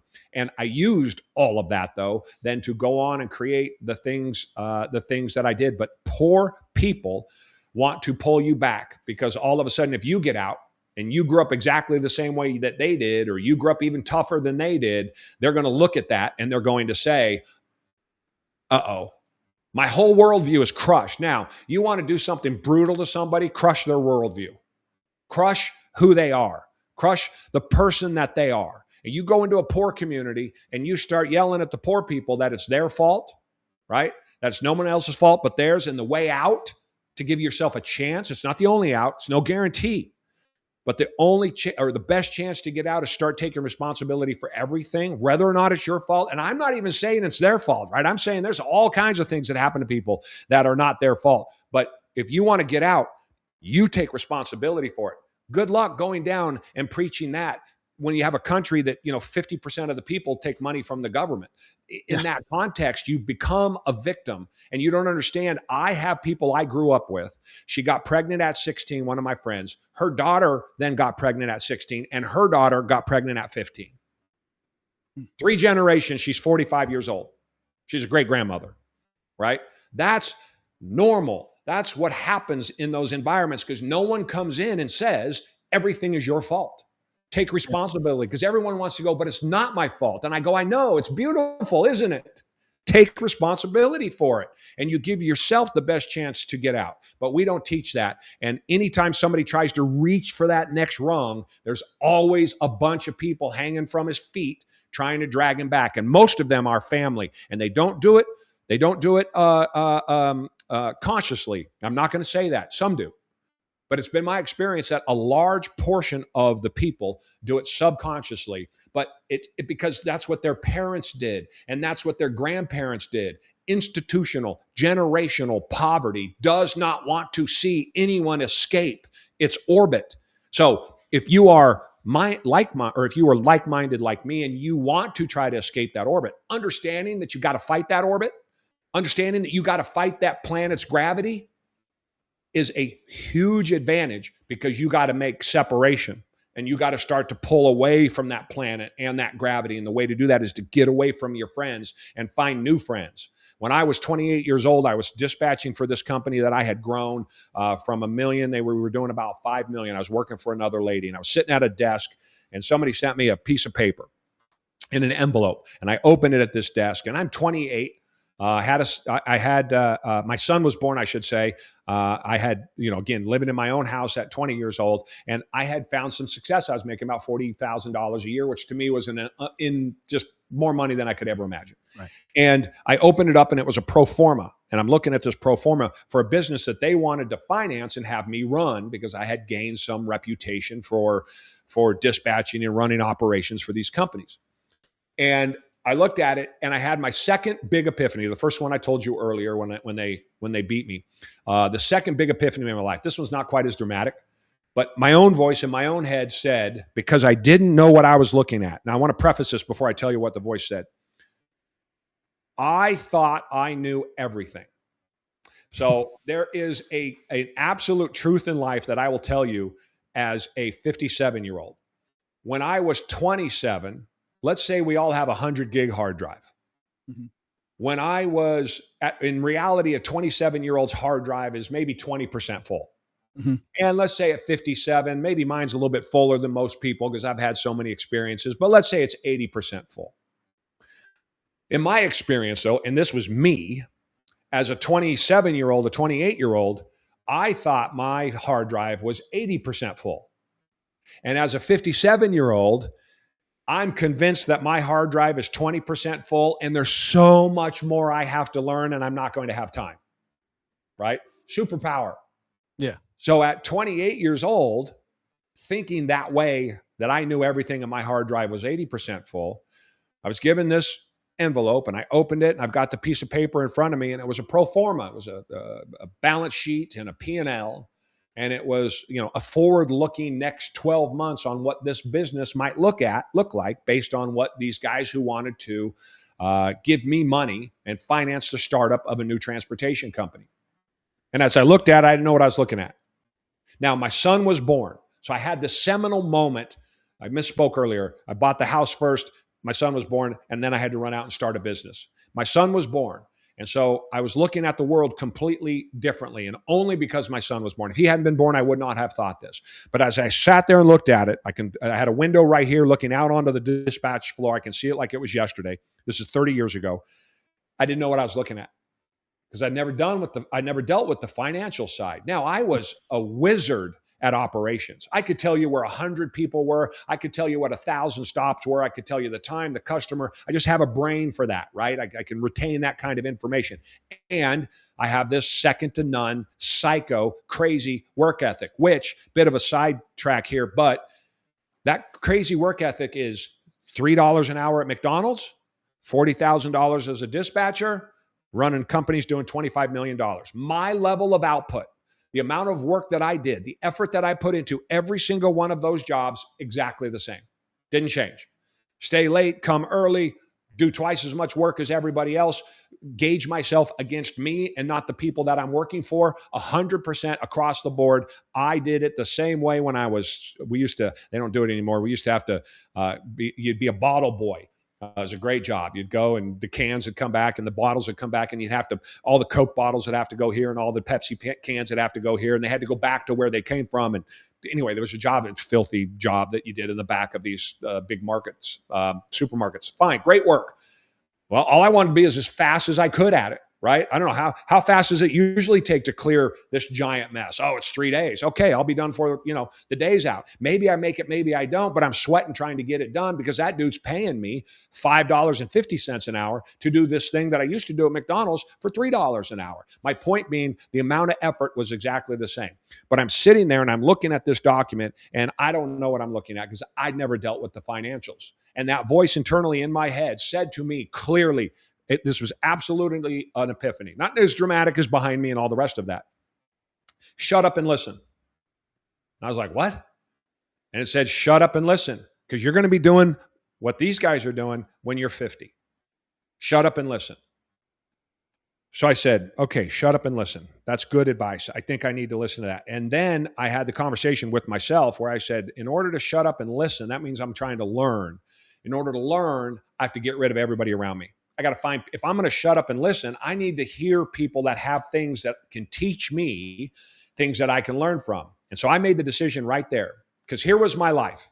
I had my son at home, so I was getting used to that. He was a few months old. So I had my son at home and my wife, but I talked sports, played sports, watched sports, ate while talking, watching, and playing sports, gambled on sports, had opinions on sports, traveled to sports. Did I cover all the sports things? Pretty much. that was the entirety of my life, like so many people. The problem with that is everybody's equal when it comes to sports. Some people are better at it. Some people are worse at it. My point being everybody has an opinion, back to what we were talking about, right? So there's no real hierarchy. When you start going out and finding people that can actually teach you something, now you got to shut up and listen. And so within 2 months, I had gotten rid of all the friends I grew up with. I can't hang out with you anymore. I'm not showing up at the bar. I'm not going to do anything. I have the son anyway. I got to get busy. I don't have time for all this. I don't want to make it sound like it was like that. All these pieces, that 14-year-old that was given that advice, that everything is his fault. You can kind of see it all coalesced. My son being born, right, together at 28 years old when I told myself to shut up and listen. And so the first person I found was an architect in a basketball league I was playing with. I didn't really know educated people. I didn't know anybody that went to college. Again, I'm a street kid. What do I know? And then I found attorneys and accountants. And I just started asking questions, largely through basketball, about how they looked at the world and how the world worked. And then I started reading Forbes and Fortune magazine and really anything I could get my hands on that started to teach me this thing that so clearly I didn't know anything about. And that was the beginning of really where my companies and me started to take off. Is I got rid of all of those people, that the gravity, if you will. I got rid of the planet that look, I mean, they were pulling me back. For some people, that's a reasonable life and they can do it. I wanted more for myself, but to find that more, it would have been impossible for me to hang out with those people and continue to do the things that, or to try and do the things that I wanted to do. Because in a group like that, the lowest person in that group is always pulling everybody back. Always. I've seen it my entire life. And so you really have to make that conscious decision that I want a different life. I want my children. Look, my children all graduated from high school. That, in my world, that's the biggest, it's unimaginable, right? I have 3 brothers. None of us did. Everyone I knew, for the most part, didn't. A lot of the girls did, right? A lot more than the boys did. But I was just like, I just want them to graduate. So that was my level of success. And so from then on, I was just like, I just got to get my kids to where they can graduate. And I got to move heaven and earth to make that happen. And I don't think my buddy Paul is going to help me get there. I don't care how much he knows about the big red machine, the Cincinnati Reds in the 1970s. Yeah. And I've only been nodding my head so hard throughout what you're saying, because I'm relating so much to what you're saying. I mean, exact things like talk about the lie that we tell young people. I mean, I had to go to college, get my degree in business to learn that that degree was absolutely useless in actually doing business. Yes. Yes. And that it and just what you said, working hard, and then when you actually start to implement working hard, the naysayers, man, they like you said, they come from everywhere. And how dare you break free from this system that's been so obviously implemented to us because we're this is our world financially speaking. We're poor people, so this is how we live. This is what we Yep. do. This is how we get by. And I'm like, no. And so hearing you say that, it was like, okay, this is validation for everything, all the thought processes that I've had over the past few years of like, break out of that system, go into making it happen. Stop trying to just live the way everybody else does, and go out and find the opportunities. Go out and work hard and find the opportunities. Right. Yeah, I'm following right along with you. That's why I've been nodding so hard. As I'm like, yep, I'm a perfect example of that because I'm 42 years old, Yeah. and for most of my life, I lived in those parameters. So I know exactly what you're talking about, and it's a how dare you. That's what people do. It's a how dare you break free from this. Yes. Right. And you're taught that failure is a loss, that you have to do everything you can to avoid failure. And the reality is quite the opposite, is that failure is an asset. Like I said, I have the value that I bring to entrepreneurs, is that I have failed at a level most people can't imagine. Right.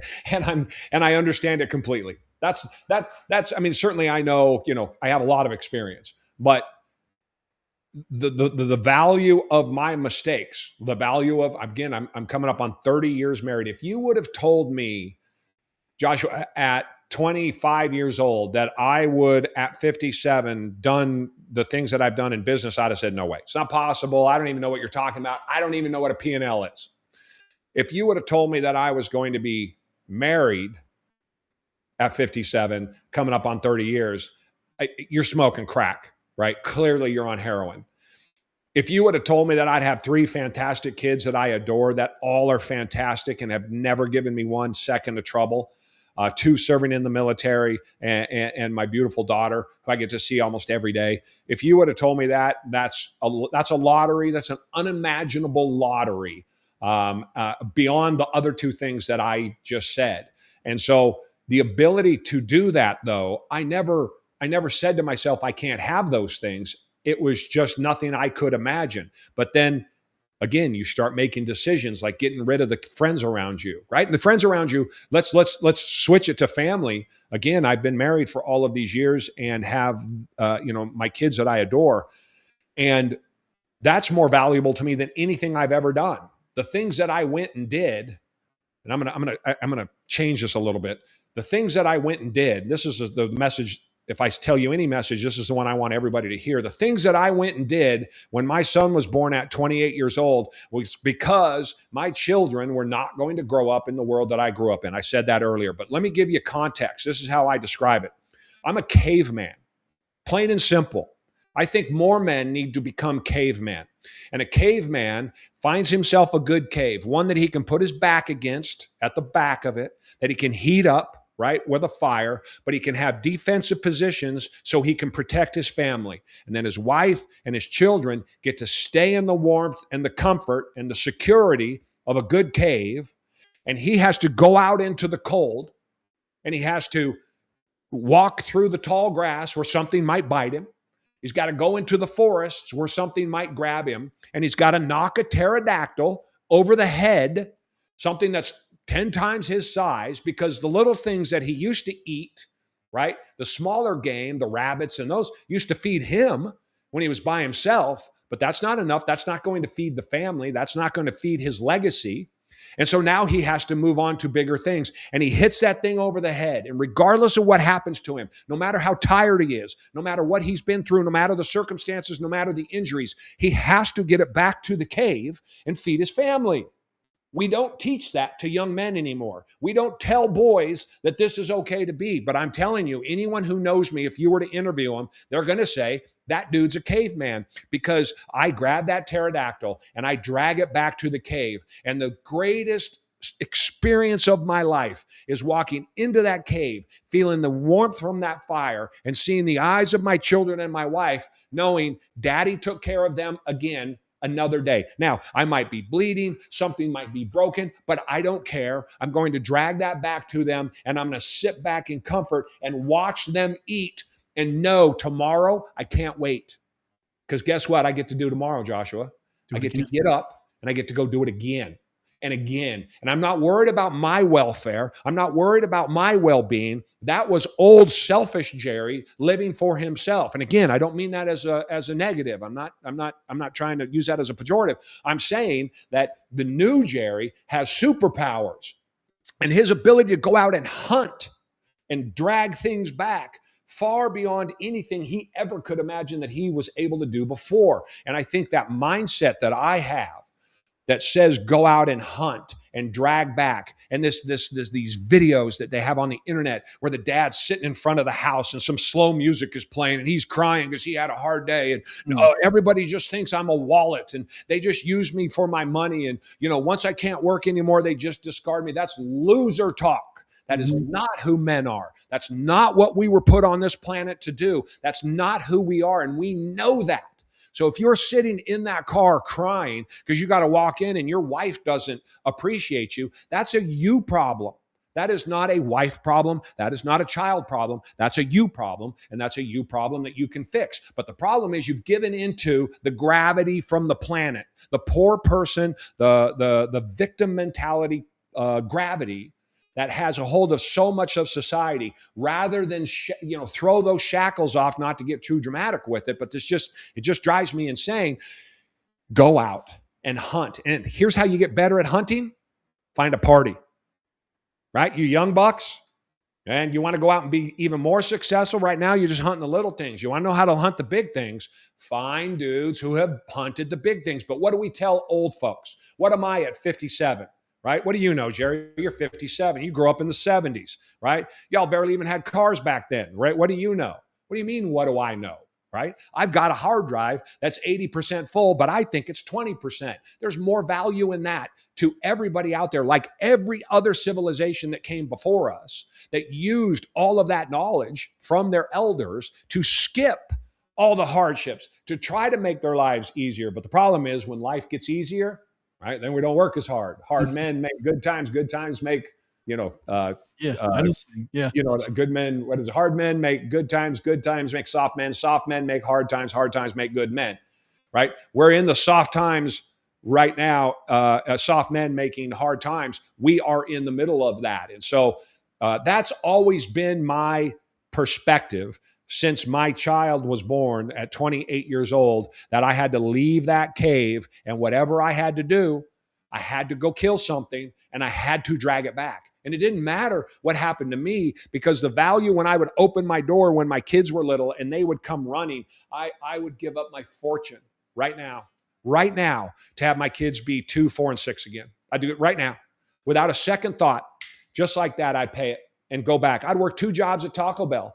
I can't tell you how happy I would be working at 2 jobs at Taco Bell, double shifts, if my kids were 2, 4, and 6 again. Because the only thing that matters is those kids being 2, 4, and 6 again. All of the houses I've ever had, all of the trips I've ever taken, all of the cars and motorcycles and vehicles, and I had a huge ranch in the middle of Central Oregon. All of the things I ever had have zero meaning to me relative to my children, but we're lied to. We're told to chase all of those things before we chase the one true superpower that every man can access, and that is having children. So if I was to put a pin on something that I want people to hear me say, it is that children are a superpower. What is my secret to success? Children. What's my secret to how long I've been married and my relationships? Children. What's my secret to business and making money? Children. Right? What's my mindset secret? Children. What's my health secret? I want to be here for my grandchildren. So I want to be as healthy. I'm 57 years old. I'm in the best shape of my life.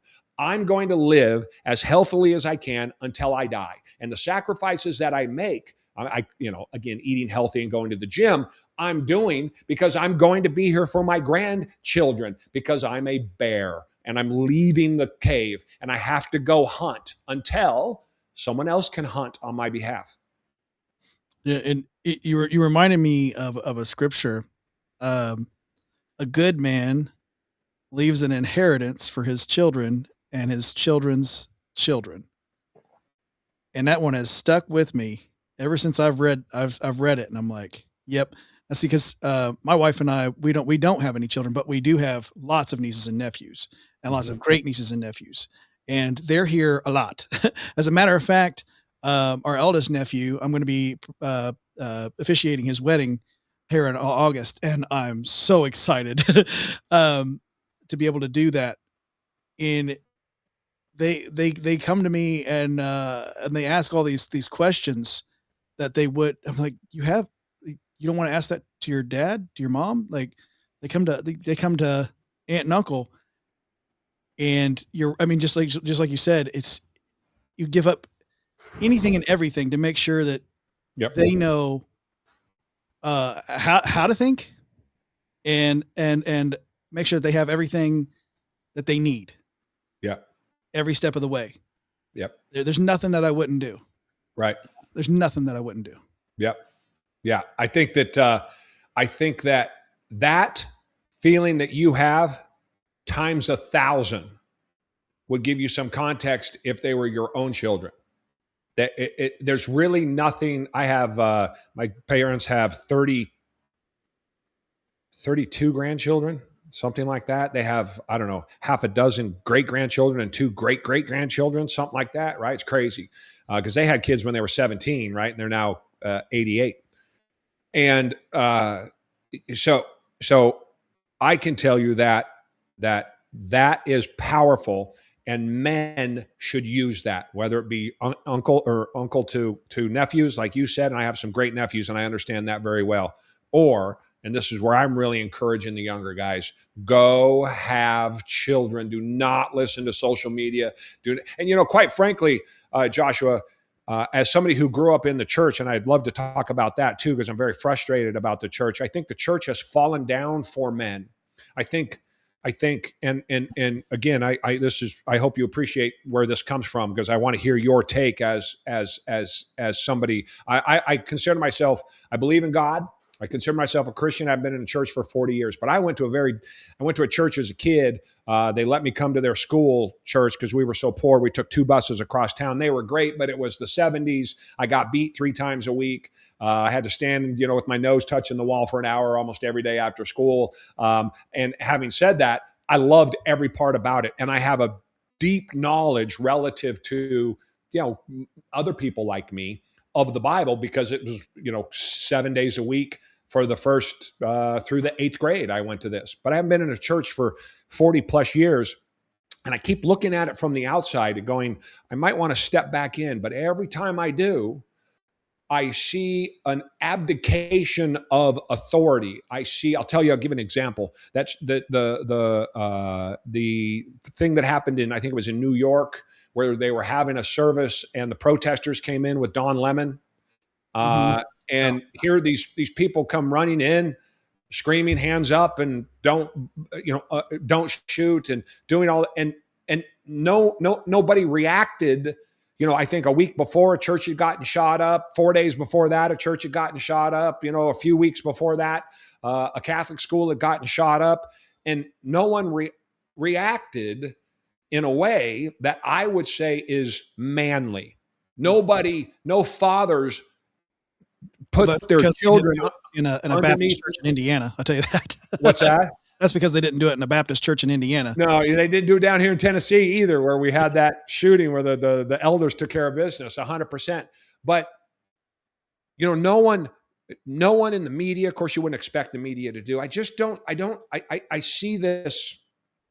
I see a feminization of the church in a way that I don't think is healthy for men, nor is it attractive to young men in a way that it was when I was a kid. Having gone through the kind of cult that I grew up in, I love everything about the church and the community and the teachings. And again, like I said, I'm not a church goer, but I consider myself to be a God-fearing man. I've looked to go back in. I feel like I have a calling to go back in, but I can't find a church that teaches They all seem to teach a secularism that I don't find attractive as a male. And then I think to myself, well, what are the young guys supposed to do? Where is the young? Where is the preacher at even a national level or a regional level that boys are going to follow? And I don't see that. I see an acquiescence, almost like a need to bring in the parishioners and not to say anything wrong and to teach the values of today's culture, relative to trans or gay or alternate lifestyles or drinking or any of those things. And I think to myself, I don't know how that is attractive to people from the outside looking in. Yeah, and to that I would say I look to guys like Josh Howerton for sure. I don't know if you know that name, but he's relatively young, but he's looking at things different. There's quite a few others that there's names that are not coming to my mind right now, but there's quite a few others that are really strong in having a male presence in the church, and I 100% agree with you with the feminization of the church today, and how they run away from all things that the church should be tackling. That they even call it taboo. Things like the marital bed. It's not talk. They just we're not going to talk about sex because why? Why can't you talk about it? We might offend somebody. Oh, good, because every time I read everything that Jesus said, he didn't come to bring people together. Last I checked, he came to divide the righteous from the unrighteous. And so when I read that, and Romans is very clear about this, when we talk about the feminization specifically, Romans is very clear. God, there's the umbrella, right? We've all seen that picture online. God, the man of the household, the woman, she compliments him, but she's not above him. There's not an equal footing. There can't be an equal footing. Why can't there be an equal footing? Because there has to be someone who breaks the tie. Who breaks the tie? The authority in the household, the man. And the children are, of course, taken care of by mother and father, but children come after mother and father. Mother and father take care of each other before they take care of the children. It's very clear in Romans, but it's taken out of church. Oh no, the children are the most important thing in our entire lives. and then it's the wife is everything that she wants. Happy wife, happy life. You've heard that. Yeah. Which is a bag of crap. Yeah. Yes. No. It is a bag of crap because you know what I do with my wife? If I want, I of course I want her to be happy, but we talk about it. And if she's upset about something and I can't fix it, I just have to let her be. I have to let her be because what she wants is to just talk about it. That's what she wants. And it took me years to realize that. And with the church nowadays, they don't teach that men and women think differently. They don't teach that feminism just ruined society. Yeah. And the culture war is completely obfuscated in the church today. Yeah. I agree. And again, to me, that seems like not only a turnoff from some young man on the outside looking in, but also an abdication of what they are there to teach. Here's another one I'll give you. I'd love to get your feedback on it. One of the issues I have is missionaries. You're like, oh my Lord, how can you have a problem with missionaries? I grew up in a church, 3,000 people. It's a big church. They could afford to have me come to their private school and pay for me to be there because we were poor. And my dad would give 10% of his money, but we didn't have any money. And the preachers were, driving a new Cadillac every couple of years. And these missionaries that we were sponsoring, or the pastor would be gone for weeks at a time because he was in Europe or Africa or Portugal, or he's down in, South America. And I always wondered, I got to be about 12, 13 years old. And I was like, don't we have problems here? And I see these churches, they're all over the South here. And one of the things that they talk about is their missionary giving and their sponsorship of missionaries. And I think to myself, I grew up a poor kid with no food, and my church never fed me. They gave money to send people to the other sides of the planet to feed other people's kids and to proselytize to the other people's kids. But I would leave my school, take 2 buses through downtown Portland, and go through heroin addicts. It was the height of the heroin epidemic in the 70s in downtown Portland. And it was a third world. I never saw them down there. You'd have street preachers, right, that were a little bit off and kind of homeless themselves. But I never saw them down there. And so even today, I see this outreach, and I see that the United States is the #1 market for child sex trafficking in the world. I see that 100,000 kids die every year of people die of drug overdoses. But, come on, they're 25 and under, die of drug overdoses. I see an absolute epidemic of pornography and a complete collapse of morality in society at all. And yet I see churches spending untold hundreds of millions, if not billions collectively, sending people to the far-flung corners of the earth when we have those problems right here at home. And so as somebody from the outside looking in that wants to participate, I find myself as an outsider going, I can't, that doesn't make any sense to me. I'll go here and work with somebody local, or find a young group of guys at a juvenile detention and see if I, get into a meeting with those guys and try to give them some advice, or, try to actively do something along those lines. I know churches have those things. The problems seem overwhelming. I don't understand the missionary aspect. So I'm asking that as a question. I sound judgmental. I'm not. Legitimately, you have some knowledge I don't have. So I'm just looking for feedback. Yeah, certainly. And so first thing that came to my mind, when you're talking about missions, of course, Matthew 28:19, the Great Commission, go out into the world and make disciples. But we got to think about what he was telling the disciples right then. Go out into the world and make disciples. Where does that start? It doesn't start 3/4 of the way around the world. And of course, that's nice. That's wonderful that you're sponsoring people over there, but you can't take care of that over there if you ain't taking care of what's in front of you first. Just like in the home, right? Just like in the home, if how can you go and feed your neighbors a dinner and take them out to dinner if you haven't fed your own kids first? Yes, right. And it's the same thing with the church. And it does frustrate me as well. That's something else that frustrates me as well is, but we gave to this and we went there and we went, that's wonderful that you helped those people. But what did you do for the community here? How did you engage with them? Do they know that there's a pantry here? Because some churches do. They have a local pantry. The church that my wife and I attend, they have a local pantry, for people that really need it. They can go get their canned goods and things that they really need. But, well, then how do they get there? Because a lot of these people, they're in the community, but they don't have transportation. They're within 2 miles, but that's a long way to go when they're having to manually push their wheelchair there. Mm-hmm. And their disability doesn't allow them to have, but maybe $800 a month. They're trying to get by. Can you help them out before you go and help the folks over in another country? Right. What about reaching them? What about reaching their hearts beyond that? Right. Because, we preached here, we preached there, we preached there. What about preaching right here? Yes. Charlie Kirk. Mm-hmm.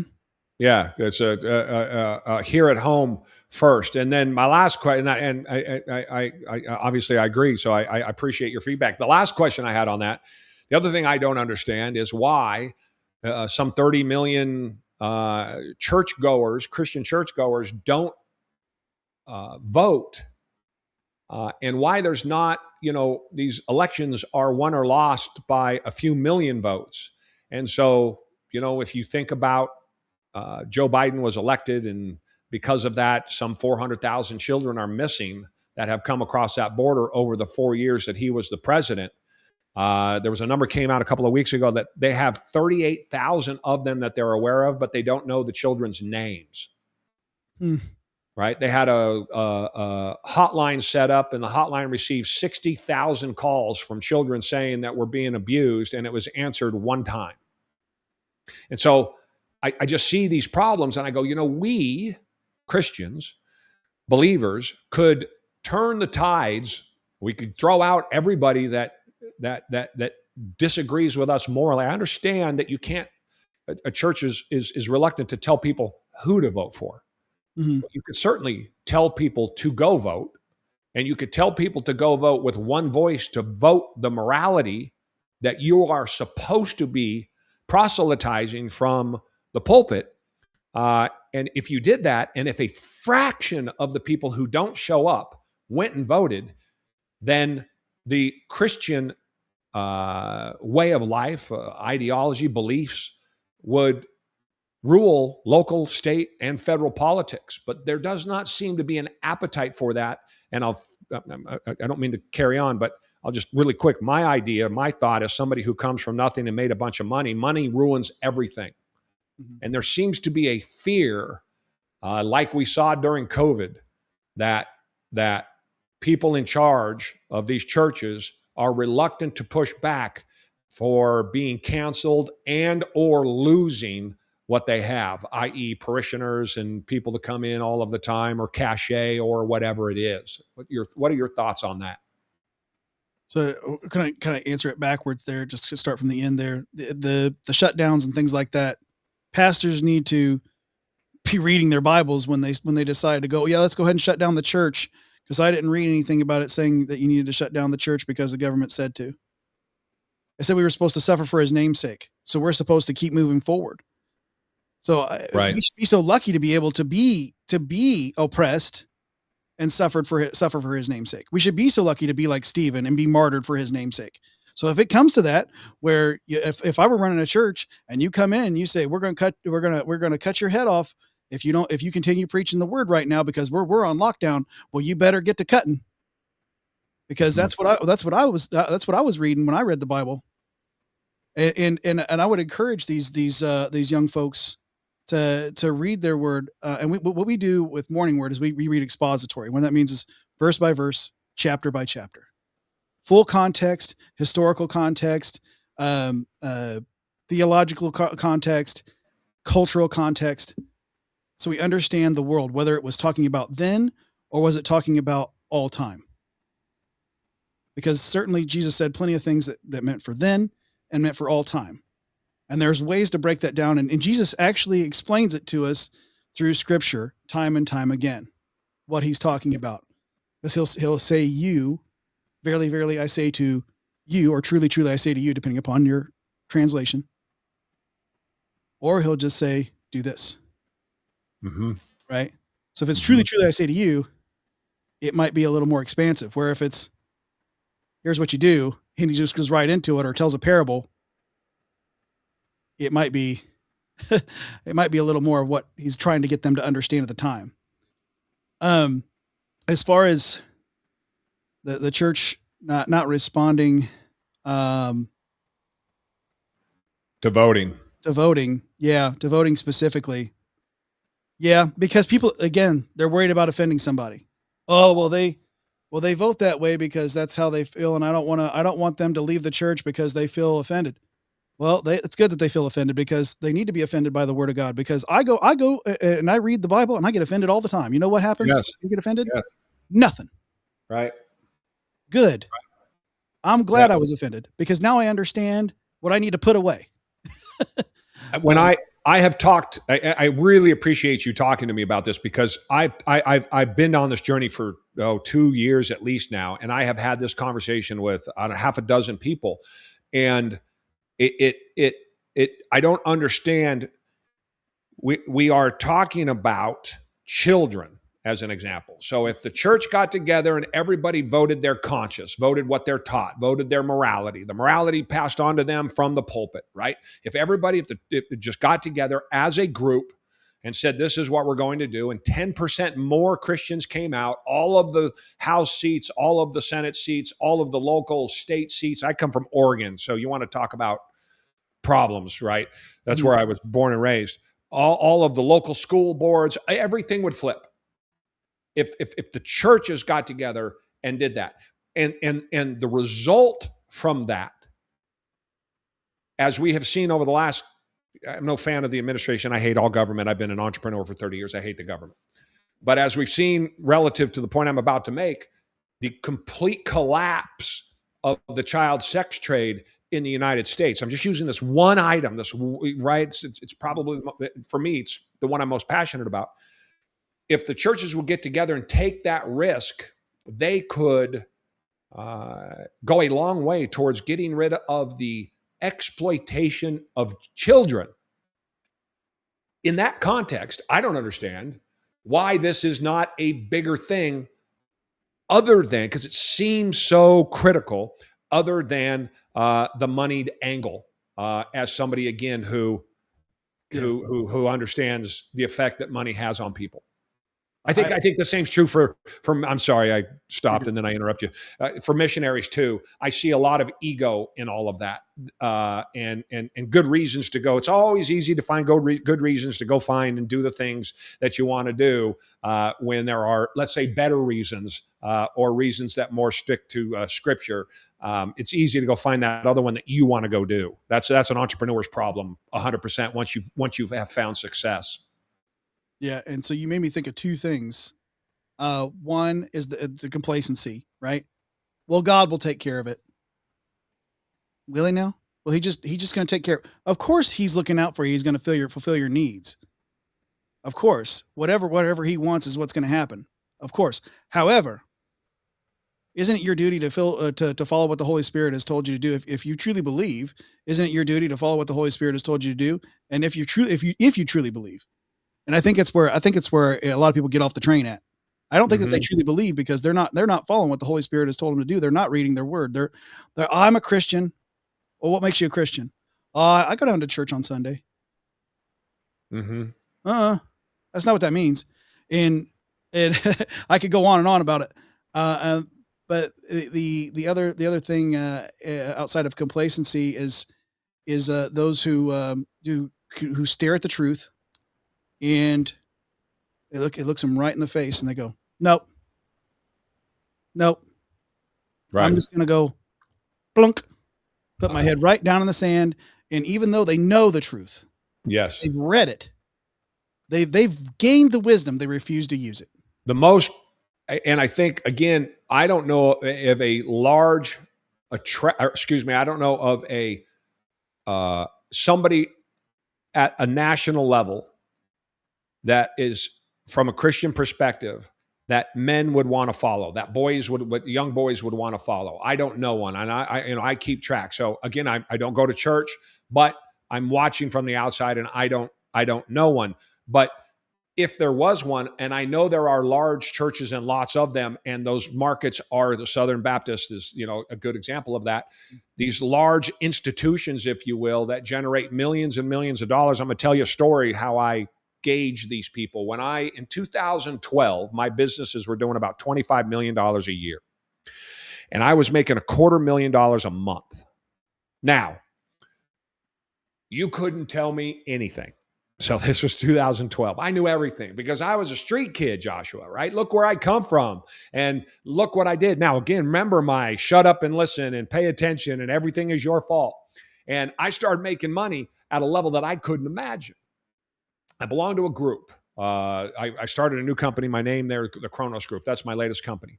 And I got invited to a group when I was 30 years old. My company was doing $8 million. The first year I did $4 million.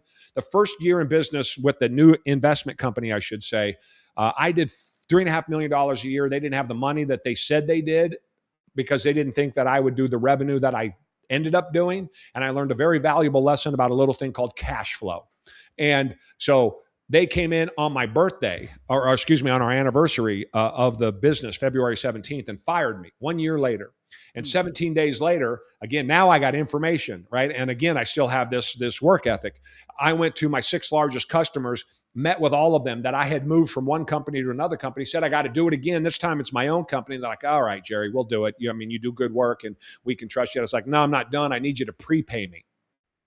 And those guys prepaid me $250,000 a month to get this business started. I didn't know, back to a point I made an hour ago or whenever it was, I didn't know what I didn't know. I didn't know you couldn't ask them to prepay. And the only answer to a question never asked is no. So I lived by that. But I forgot my train of thought. Sorry, what were we talking about? I got off on that.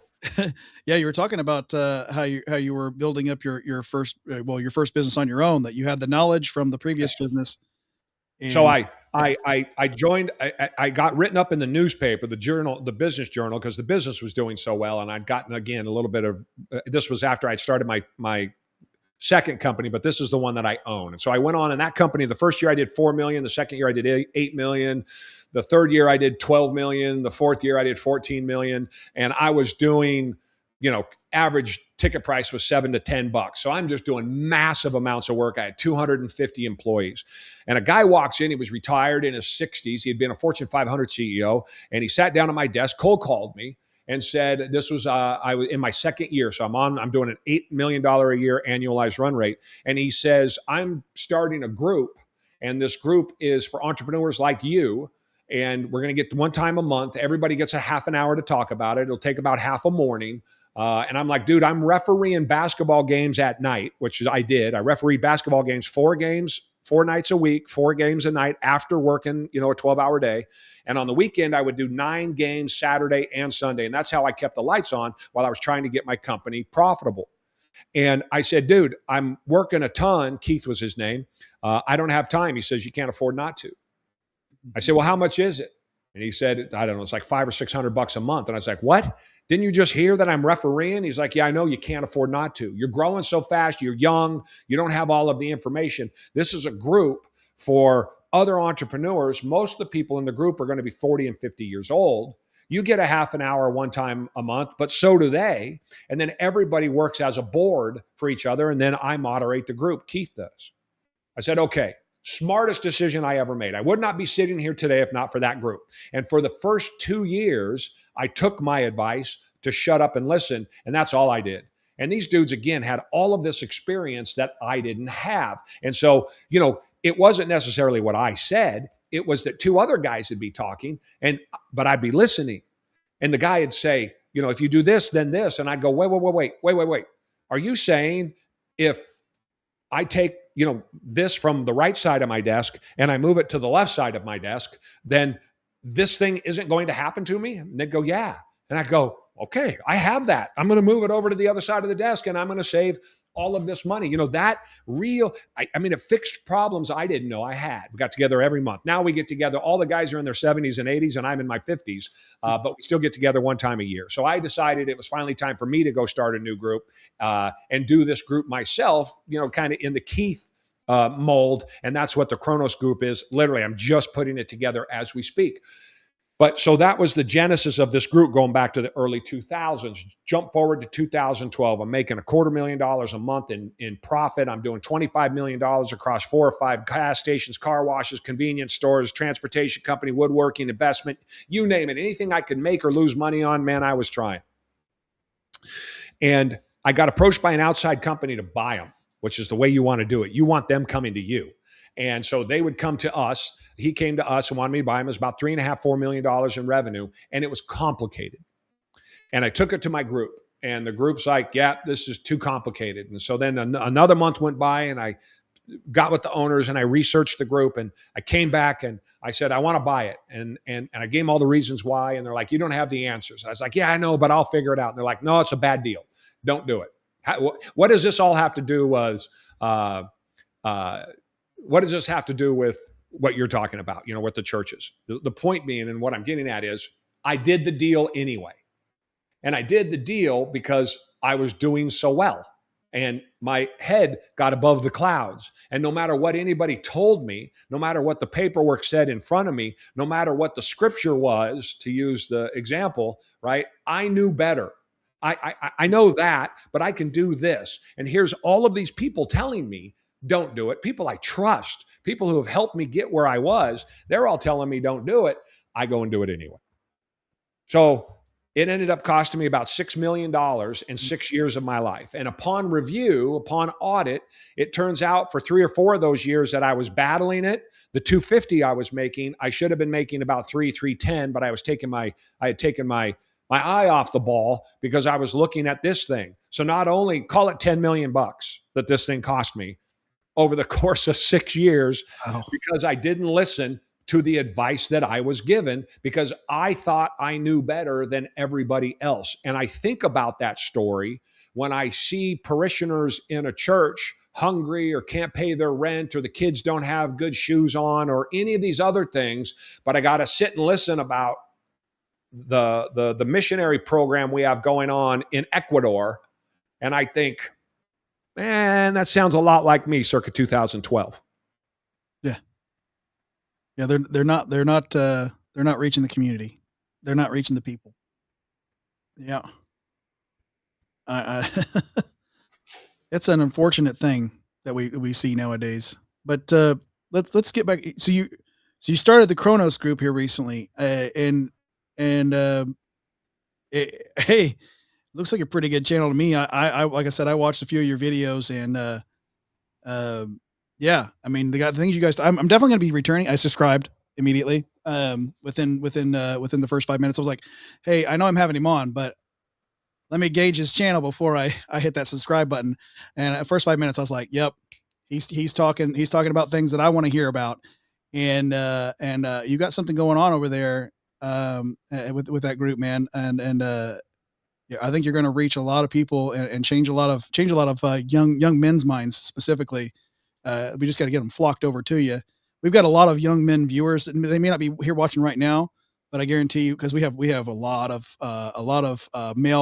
males that view this channel. It's a matter of fact, it's the majority of our demographic, believe it or not. We have our females too that we love, absolutely, just the same. But but young men are our biggest demographic, and yeah. So the things that you're doing with that, I think, is going to really reach a lot of young people. And so you've got all these ups and downs and these follies that you can teach these young people about, so that they don't make like you said, so they don't make the same mistakes, so they can really listen to you and learn from you. You're doing the same thing that, like, I would compare it in the spiritual sense when we're over there doing morning word, when we're reading the Bible. It's like, I'm 42 years old, so I know that I've made all the mistakes that a young man could make. And so I've got those things to lean back on and tell these young people about that when I'm talking about things within the Bible. And I know that I'm going to make more mistakes, but the ones that I have made, I can turn around and go, look, I know you're going to be able to relate to this because I was 21 once, and I thought I knew everything at 21, and yeah. And you don't listen to nothing nobody says, because mom and dad are stupid when you're 21, and everybody that's in business is stupid when you're 21, and everybody around you is stupid, even your own spouse at times, because it's like, nope, what I think is right, and that's the only thought process that's correct, and you keep failing, and you're going, why? Well, you're not doing it right. You didn't learn from nobody around you. That's right. And that's the advice. That's my number one advice. Shut up and listen. And that's just it. And hear me when I say that I think my hard drive is 20% full. There's something new that can be learned every single day. And just on what's possible. Forget about how to do things. I'll tell you another story. I'm 19 years old. I was hustling pool out the back of a pool hall, Sandy Lanes in Northeast Portland. It burnt down about 20 years ago. And I would park in the parking lot because I was hustling pool rather than park out front. I would park in the parking lot down below it. It sat on a hill.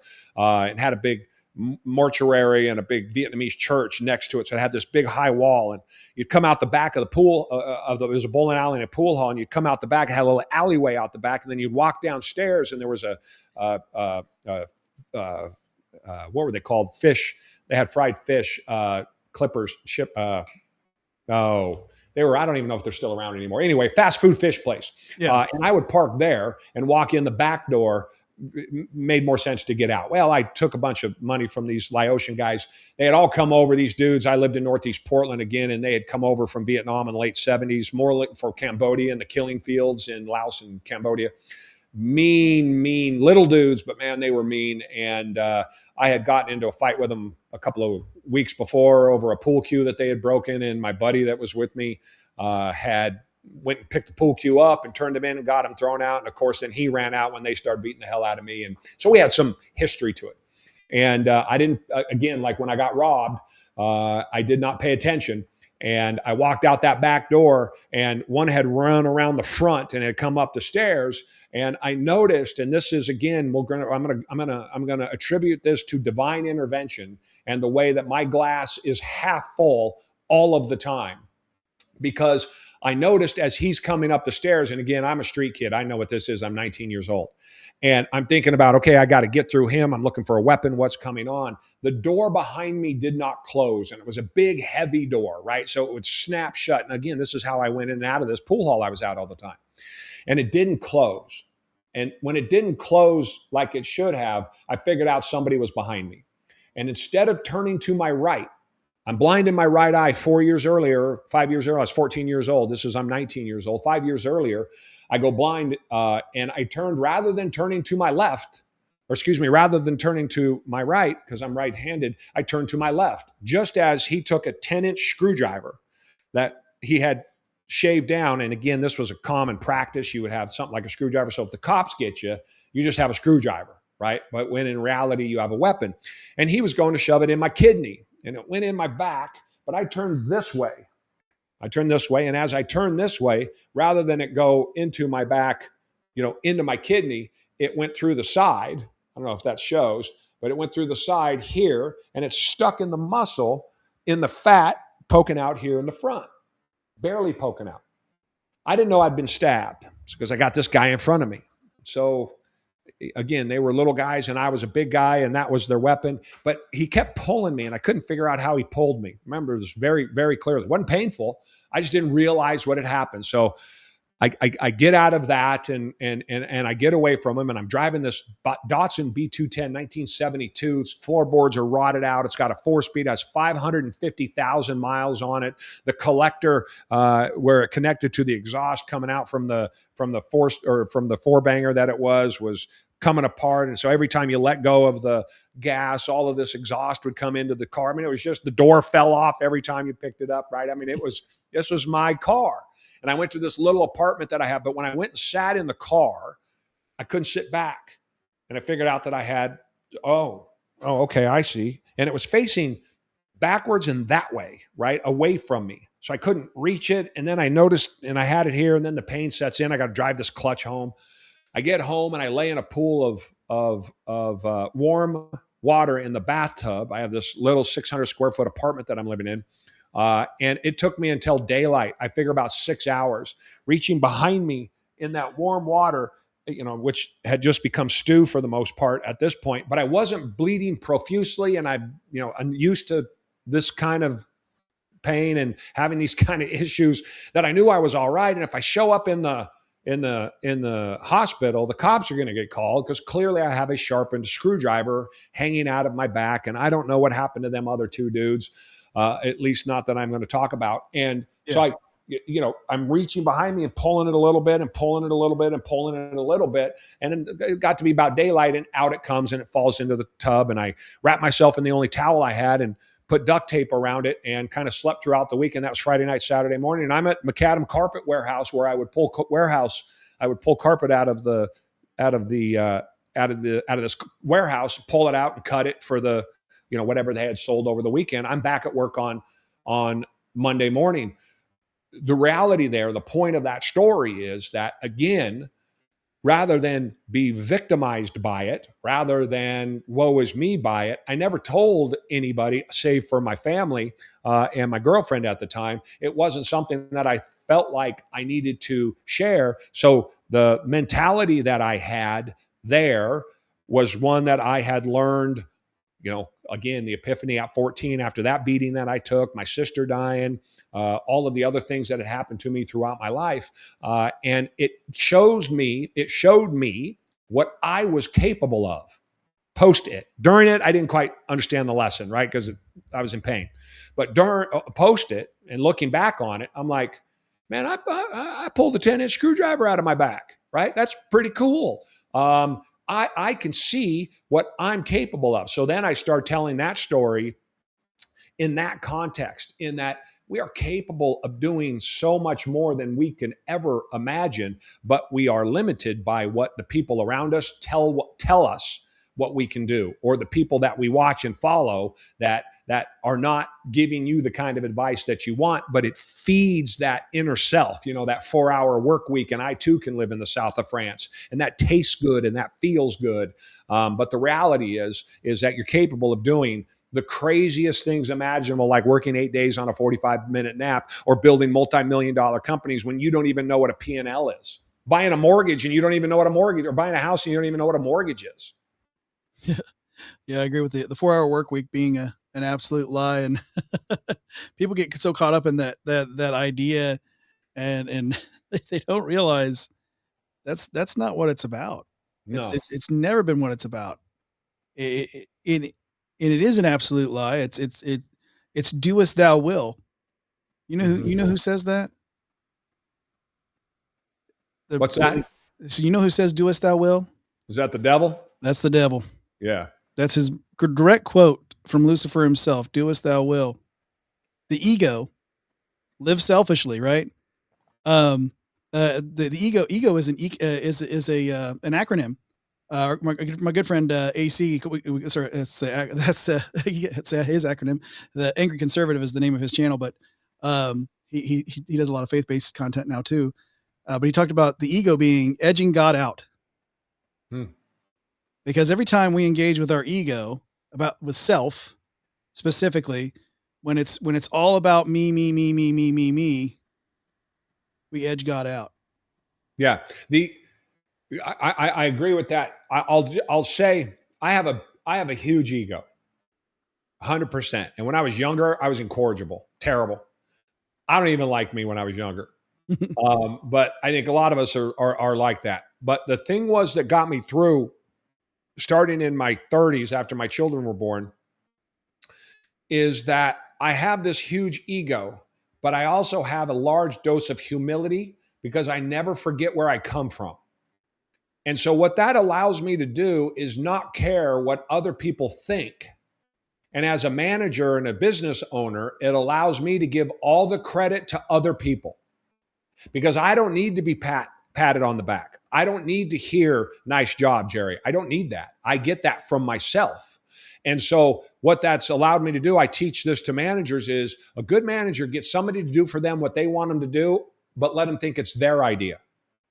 So I don't care if I gave you the idea. I don't care if it wouldn't have existed had we not had the conversation, if I hadn't done the work. If you take it, you run with it, you're successful with it, and you want to tell everybody you did it, I benefit from it being done well. I don't feel the need to pull the rug out from underneath of you. And so many people, I call that a small ego.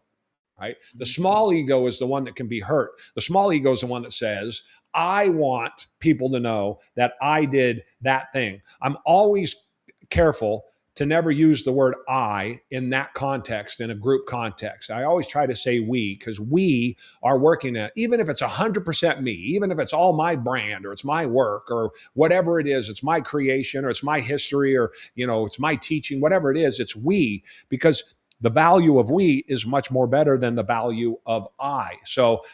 But again, you don't get where I've gotten and done the things that I've done and survived the things that I've survived in business, losing fortunes, like I've said, without a big ego to kind of feed yourself, to keep yourself motivated. But I have perspective. I never forget where I'm coming from, or where I came from. And that really keeps me grounded. So much so that I talk a lot about the things I have not done well, the mistakes I've done, the foibles that I have had.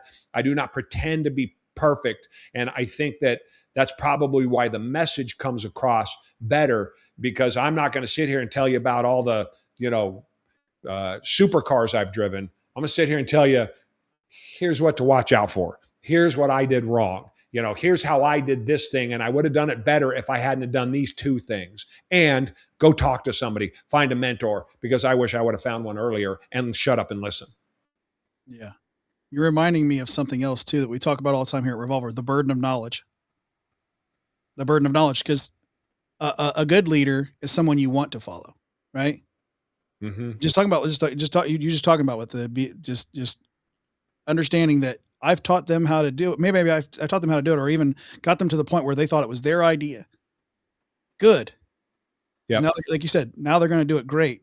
The burden of knowledge has been passed, and now they want to follow you. Whereas someone who says, "You go do this, and this is what you're going to do," Right. and they don't want to follow. Nobody wants to follow that guy. It falls right into what you said with a small ego. Because I've worked for those bosses. Yes. I've worked for those bosses, and those bosses, well, they suck. Well, and if I could, men, I want you to hear this. And you said earlier, women too, but most of my message is directed to women or directed to men. The business advice, it's universal. Doesn't matter, women or men, go at it. But a lot of my message is directed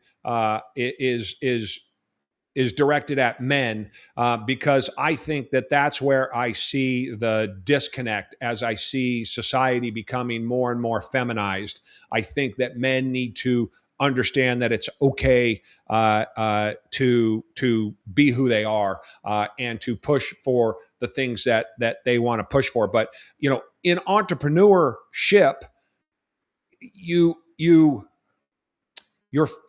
the best guys are the guys that are able to do it with the least amount of noise. And what do I mean by that? Maybe there's a better way to phrase that, but these shows on television, I always jump on, social media or television, these, they're building motorcycles or they're cooking shows, right? Or they're running restaurants, and the boss is always screaming and yelling, and the guys making motorcycles are throwing wrenches at each other, and the camera follows them while they shut the door in the camera's face. And I think, first, who in the hell would work for these people?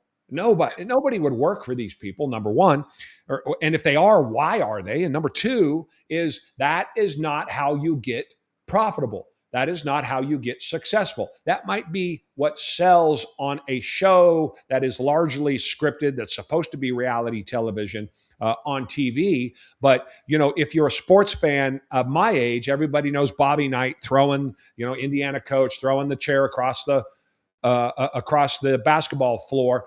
We all watch LeBron James throw his little hissy fits. We've watched players, the managers for baseball go out and kick dirt on the umpire and all the rest of that. And we think that that's what success looks like. We think that kind of behavior is how you get ahead, because the things that we observe, the things that we grow up with, that watching ththese players on our team get all pissed off or booing the player who's screaming at the referee on the other side because, you clearly, you don't know what you're talking about. It makes us think that that's what success is. And the reality is success is very different. Success is not emotional. Entrepreneurial success in particular, there is no money in emotion. Now, you can be emotional about the work that you do, like I am. You could be passionate about the work that you do. But when it comes to decision making, when it comes to the day-to-day execution, it's 100% no emotion. And the least emotional, the less emotional you can be about it, the better chance you're going to have at being successful, because you're going to be much more analytical, looking at the problem and trying to solve the problem rather than getting defensive and being emotional about it. So sports that men follow so closely, I'm telling you, it works in that tiny little insignificant amount of space, of business, I should say, that we call sports. It does not work, generally speaking, anywhere else. And so as soon as men hear that, it doesn't work in life, it doesn't work in family, it doesn't work in discipline in the gym and athletics. It doesn't work in dieting or eating the things that you're supposed to. It doesn't work with your wife. It doesn't work with your family. It doesn't work in business. And so the less emotional you can be, still being passionate, still having emotion, but controlling that will help you make decisions, ignoring what popular culture teaches you, ignoring that you're supposed to always be, well, he called me a name, so he's got to get punched, or this person took from me, and if not for that, I would have this. All of these excuses that we make up in our head because we live in an excuse victimized society. You're inundated with it all day long. The road less traveled, the road up here, is the easier road to finding success by removing that emotion out of the equation. Stop watching television. Stop watching reality television, which, as he says in the chat, there's certainly no reality. It's all fake. Stop watching those things and understand, go talk to business owners. And when times are tough, when things are really ugly, when the work is really on, that's when the money's made. So that's not when you want to be freaking out. That's when you want to be calm, cool, and collected. But take that and use that in all of your life. And so you take that and you implement that in your group now. And so what all is your hands in nowadays, and that you're working on nowadays? So I've got a transportation company in the Northwest that operates Oregon, Washington, Idaho, and then I have the largest development in the city of Portland right now, which is hard to believe, 36 lot subdivision that I'm just starting construction on. I've been doing lot construction, development, house building, refi or flips, new home construction, you name. In the real estate, I've owned hundreds of thousands of square feet of commercial space. You name it in real estate, I've done it or am doing it. And then my third company is the Kronos Group. And that one is, when I say it's a company, I literally have just started it. The website's just gone. I've been tinkering around it for a while. The name's been around for a while. Kronos was the god of time. Right. And so I thought, what a perfect name for entrepreneurs. But it's really then putting together this first cohort that I'm doing. It's for 7-figure and higher members. So anybody doing more than 7 figures to join the group, get together once a month. And then when they join the group, like I explained earlier, the group, everybody gets a half an hour to talk about their business. Everybody else, no more than 10 people, get to then give you their advice, their feedback, their ideas. And there's this open conversation moderated by me. And then on top of that, each person gets an hour with me one-on-one later in the month to kind of go over whatever it is they want to talk about. And the value of these groups for entrepreneurs in particular, entrepreneurship is very lonely, but there's some things that run through all entrepreneurs. Every entrepreneur thinks they're making, or the problems that they have are the only problems, or they're the only ones having the problems that they're having. And the reality is that almost every entrepreneur has the same problems. They just never talk about it. And being one is very lonely. It's very difficult, right? Again, when you're making money, there's lots of friends. When times are tough or you're just getting started and you're not sure what to do, there's no friends. And so that could be an experienced business that's struggling or a brand new business. But also, as I explained, the best value, even more so than a new business or a struggling business, is a successful one, because there's always money left on the table when you find success. I'd be hard pressed to walk into any business of almost any size and not be able to find margin that the owner there and the company can't see, simply because they're inside of the business. And I classify myself as that also. If somebody came to my company from the outside and looked at it objectively, no matter how hard I try to be objective about the business. So that's really what the Kronos Group is. And then I have health, and being healthy is a cornerstone.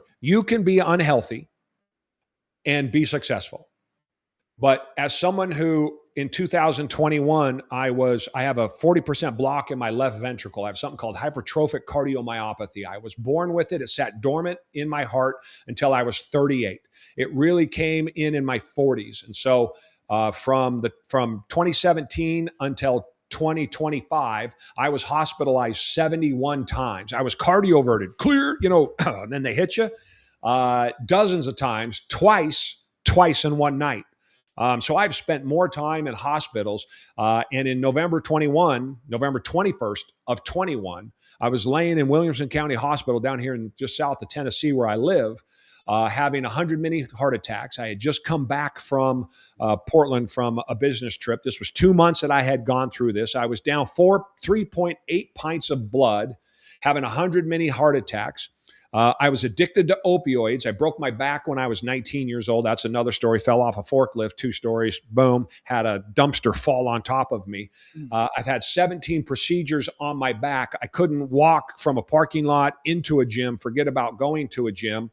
And I decided that I had to live as I was laying there dying in Williamson County Hospital, November 21st to 21. And so I started January 1st on an all meat, all carnivore diet that I'm still on. I eat some strawberries and bananas. Other than that, it's an all meat and protein diet. I lost 100 pounds. I put on about 30 pounds of muscle. I've ran 6 half marathons, and I hate running. I do 5 miles every single day. I eat a very restricted diet right now as I'm in the middle of a cut. My point in saying all of that is I have mentally, physically, emotionally, and spiritually, I was intense 4.5 years ago laying in that hospital bed. I was still flying back and forth to Oregon, walking across airports, and I'm working on 100 mini heart attacks a day, and I'm down 3.8 pints of blood out of the 10 that you have, ashen-faced, just thinking I don't feel good. So I still have a work ethic and a pain threshold and an intensity that's second to none. I was a piker back then compared to how I am now. And this is how I had been most of my life, but over a decade, I had forgotten it. And so one of the other things that I preach, and this brings me to what I call the Kronos Forge, and it's a school community that I have just started, SKOOL, the Kronos Forge. It's free to join. There's upgrades you can get to it, but you can get to it for free and see some of what we have in there, because I want to also preach to the men that you can find success, whatever it is you want to do, right? Money, life, business, health, family, kids. But it is 1,000 times easier when you do that with your feet underneath you and you have your health. It is much, much more difficult. And you're trying to do something, whether it be married for 30 years, whatever it might be, you're trying to do something already difficult, particularly in an entrepreneurial space or raising kids.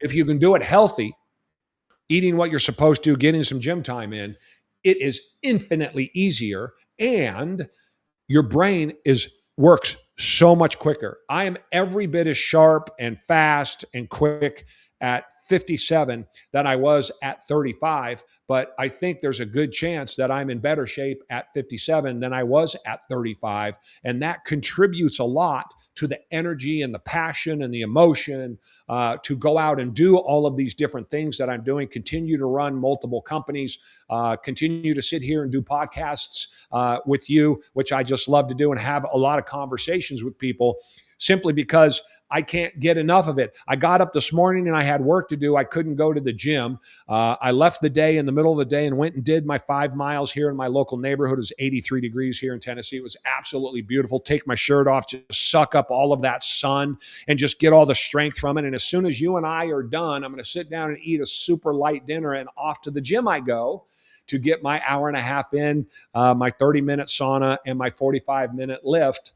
And spend my time at the gym and wake up tomorrow morning and do it all over again. And again, it's such a vital part of my success that I want to make sure that I'm continuing to preach to people that it's possible without it, but it's infinitely easier with it. Again, mentally, spiritually, emotionally, and physically. So if spirituality is your thing, I promise you will find yourself much more spiritual when you remove the things that we shouldn't be eating. You go for a walk, you go get some sunshine, and you feel better about yourself. If it's emotional, again, physical speaks for itself. So that's really another part of what I'm trying to do. And I'm just starting this community, the Kronos Forge, Kronos, the Kronos Forge on School, SKOOL. It's free to go join, where I talk about business and life, but also mindset and health, what I eat, what my exercises are. So anyone could follow along if they wanted to and do it again and replicate my results. Again, I in 2022, when I started, I was taking 19 pills a day. I now take 1 pill a day. As an example, I quit cold turkey sugar, I quit cold turkey carbohydrates, and I quit cold turkey a massive 200 plus milligram opioid addiction to a drug called oxymorphone, which at the time, I'm sure it still is the most potent drug you can take via your mouth. And so, and I was taking hundreds of milligrams every day, and I quit it all cold turkey, and I was sick for 40 days. And then all of a sudden I felt immensely better, and I lost 100 pounds in 8.5 months.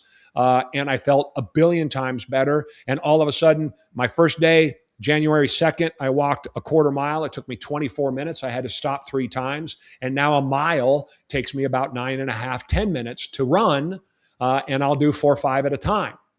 And so the difference between that Jerry and this Jerry across all of those parameters, it really covers the whole of the human, mentally, physically, emotionally, and spiritually, is infinitely better because I have my health. So the Kronos Forge is somewhere else for people to go. If you don't have a 7-figure business, if you like what I talk about and you like what I'm saying and that resonates, and I'm accessible there. So it's a community. You talk. I'm there all. I'm happy to go back and forth and argue, and you can tell me I'm full of it or whatever it is that you want to do. But I'm trying to put a place where we can go, largely for men. I'm certainly, if women want to come in, they're more than welcome.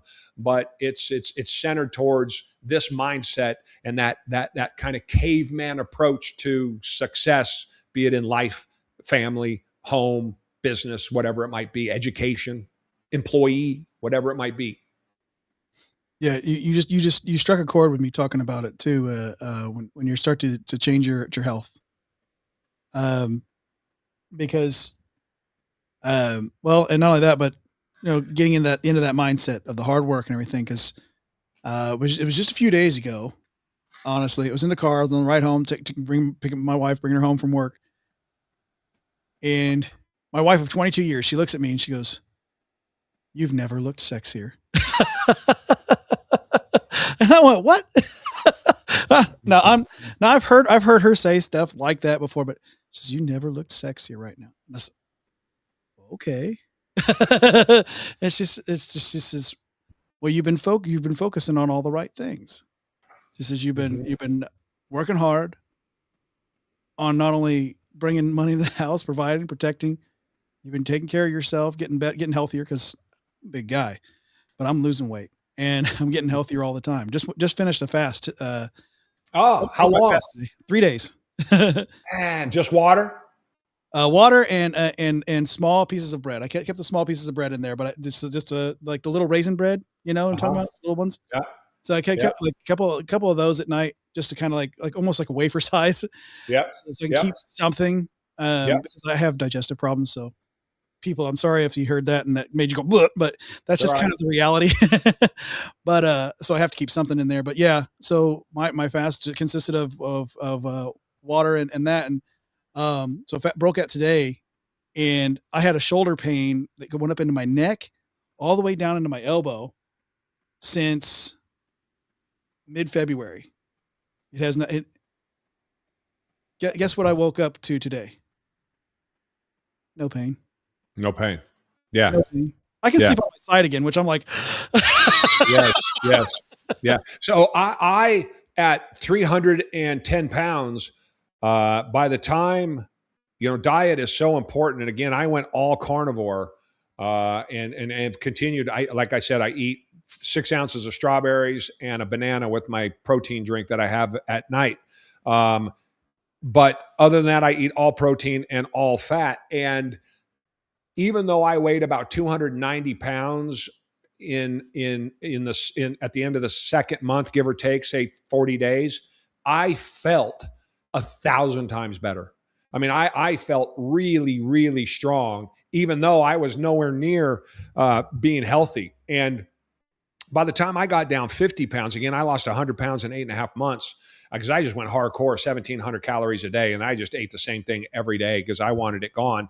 Again, I was taking 19 pills a day. I couldn't get out of bed. We have a bed that sits way off the ground, thank God, because it take me, I don't know, if it takes me 5 seconds now to get up and pee in the middle of the night, it took me 5 minutes to do it then, because it was a whole event to sit up and then push my feet over to the edge. And I've got this heart issue, so hopefully I don't head rush and stand there for a minute. And then you're kind of bent over, creaking, and because things hurt. And you go in, you go to the bathroom, and you come back and you turn the light off and you climb back into bed. And there's just this, this huge relief as you lay back.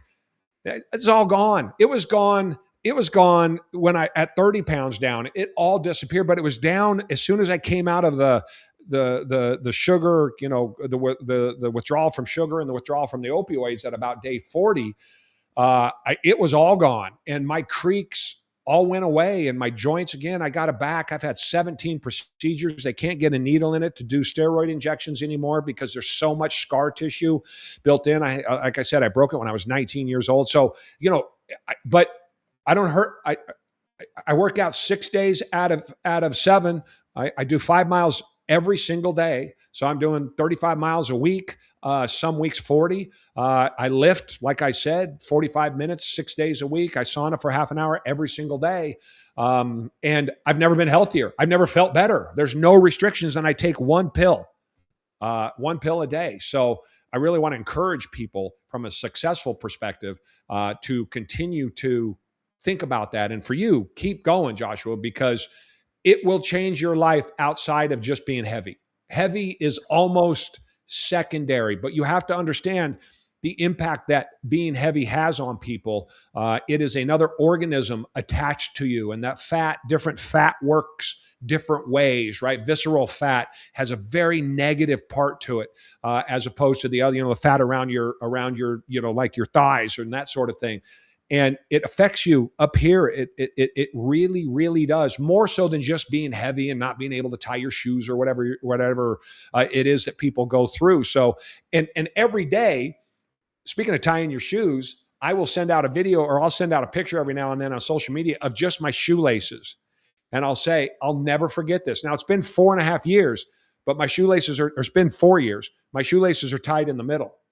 Because forever, my shoelaces are tied in the inside, right? Because I got to yank my foot up to tie my shoe. Now I just put on I go down there, put my 2 shoes on and stay down there, and I breathe while I'm down there, and I tie my shoes, right? And every time I do it, I think, oh, thank God. Oh, this is so awesome, because I remember yanking that foot up. So, it's little wins every day that just help build the rest of the things that you're trying to do come from health. Yeah.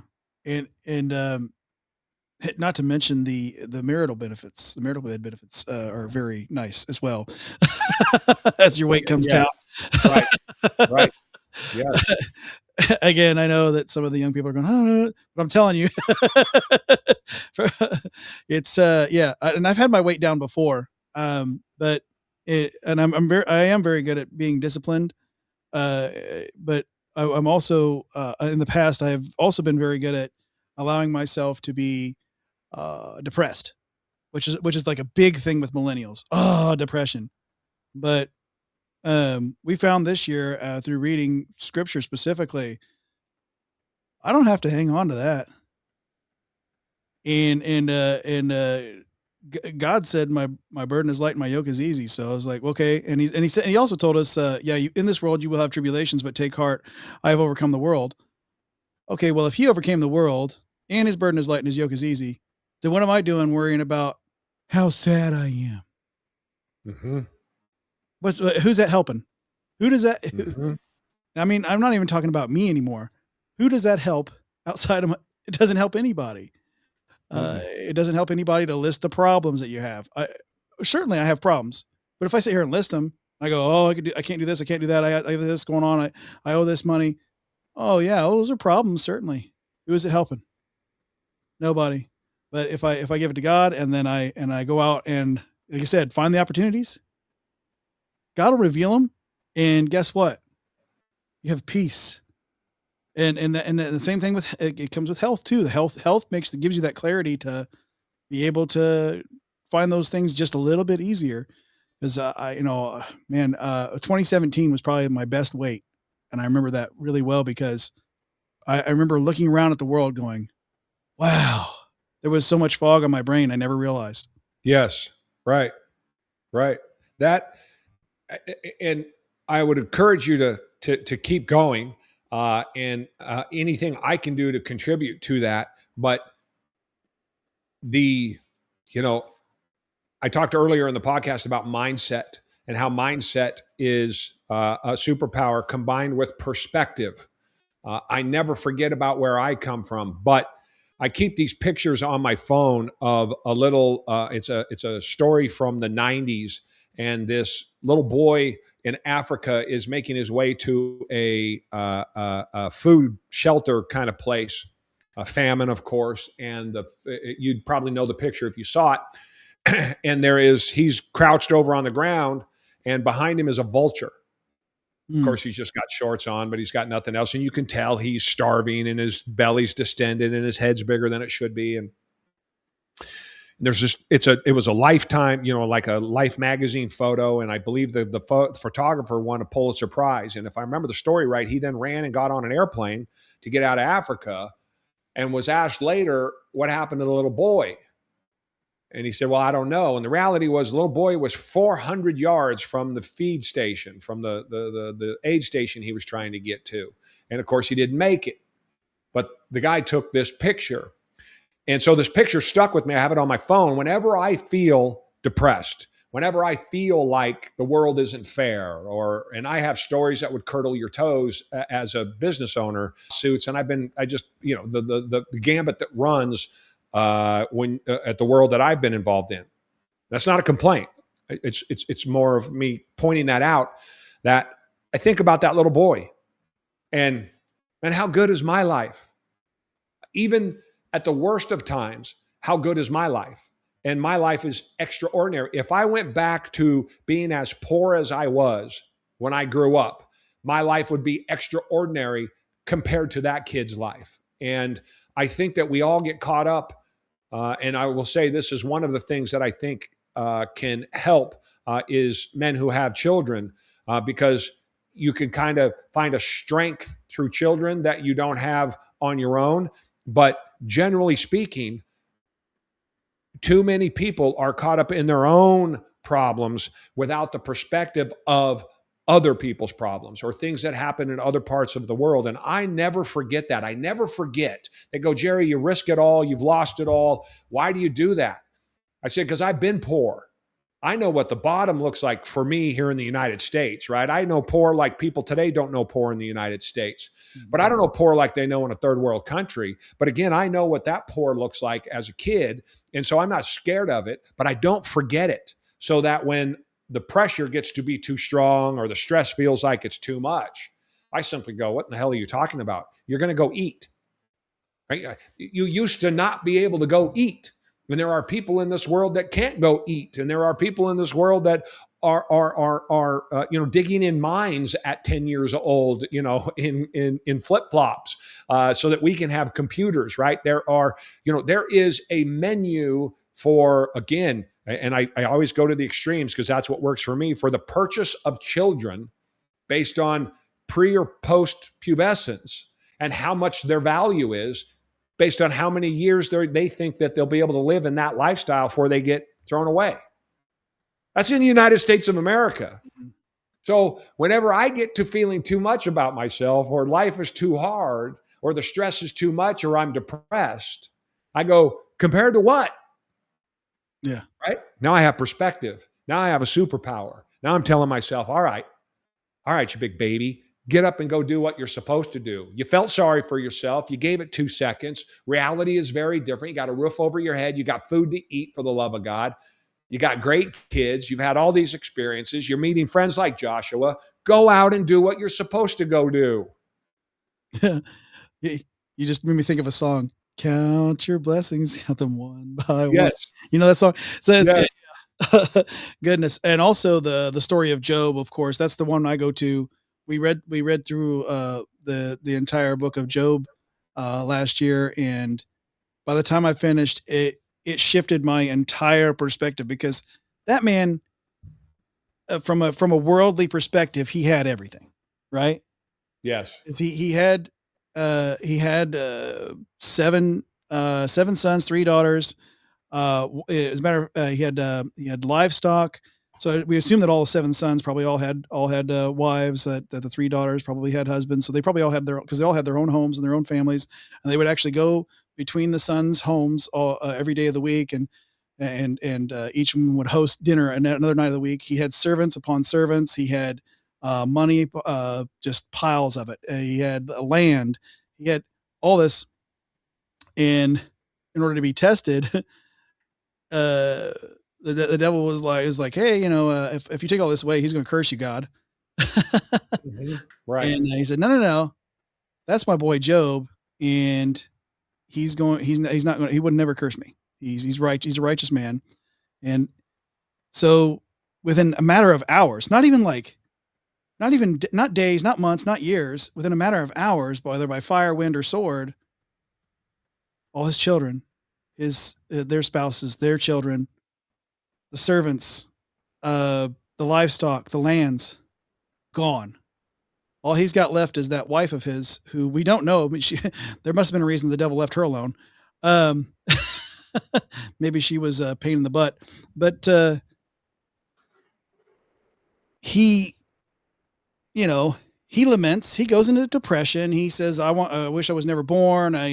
Wish the worms would just come take me." Of course, he has his three friends that even come and you talk about the people pointing fingers. The three friends, they come and so-called friends anyway. And they say, "Well, you're a bad guy, and that's why this happened. You sinned against God. You're evil, and that's why this happened to you." And those are the vultures that come around when you fall down, right? Those are the kinds of people that usually come around when we fall down. And at some point, he realizes, no, God is still God. I know that I've lived right. God is still God, and everything's going to be okay. He gets up out of the pit, and he questions God, but he never curses him. Mm-hmm. And that mindset will lift me out of anything that I'm like, whatever. I was like, well, but look, like you said, roof over the head. Right. I do have a wife. I have two wonderful dogs, actually. Right. I have this company, people that work with me and they want to work with me, and do it with, I don't have enough money to pay them. They come here and do that. And they work here with Revolver, and they do the things that they do because they want to do things for the Lord, not aside of myself, but they also want to do it with me. Mm-hmm. And it's like, okay, if I can count all those blessings, then whatever, negative thing has come around is a hill of beans, and we can go ahead and I would just add, I'd be remiss, and as is my personality, that the ability to absorb the slings and arrows of what you're trying to do, building a company and living your life, you are hampered, compromised, handicapped because of your health, because of your weight. And it affects you. That's that mental part and that spiritual part that you're not as resilient as you would otherwise be. That's why when I got healthy and lost that 100 pounds, everything that was wrong with me went away. That means that everything the doctors were telling me was wrong, I did the exact opposite after, I said earlier, 71 hospital visits since 2017. That doesn't count. That's 2 emergency rooms and hospital admissions. That's not doctors, right? That's got to be another 50, 100, right? So we're talking a lot. And the reality was everything went away when I quit taking all their pills and I took care of my body in a way that, like I said earlier, brought me back from the edge of death in a way I didn't think was imaginable. And so I would encourage you to continue to think about that and appreciate that how you feel today, I don't think is how you really feel. How you feel today is because you're having to survive with a whole nother human on you, right? That's taking away your ability to love your wife, taking away your ability to love your dogs, interact with people, the effort that you put into your business. You're able to look at the way that you're doing your business, look at all of your options, the effort that you're putting into all of those things.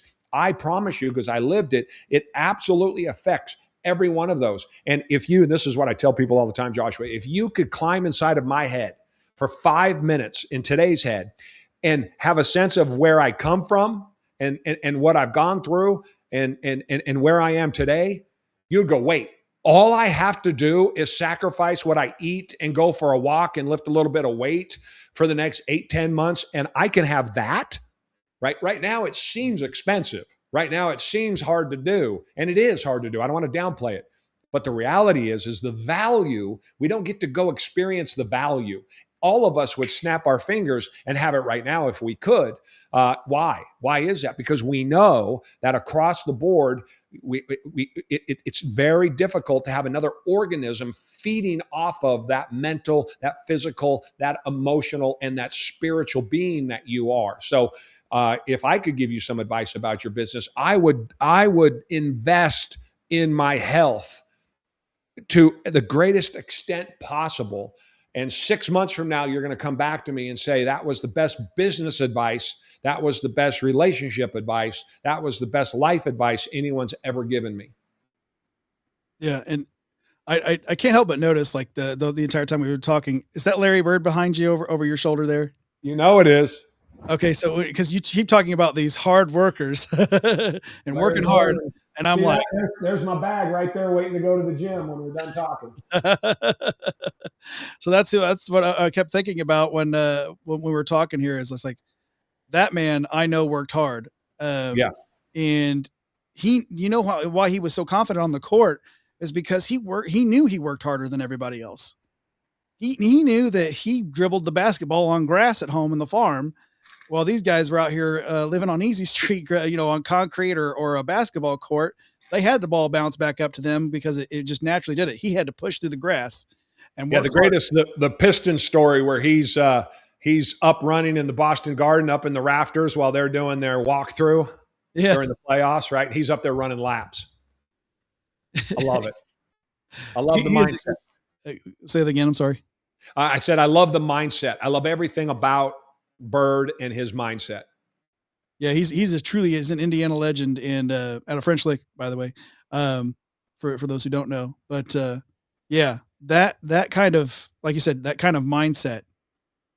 I mean, I know that he was in the NBA or whatever, but like, take that and then just put it in whatever parallel you have in your life. Like, be the best of who you are where you're at. That's a quote. You can quote me on that. Be the best, because I've said that since I was 15. Because I truly believe it. Be the best of who you are where you're at, and the world will change. The world will change. Yeah. Yeah. Good stuff. Yeah. Agreed. Now, so I got 2 questions left real quick to close this things up. One would be closing statements.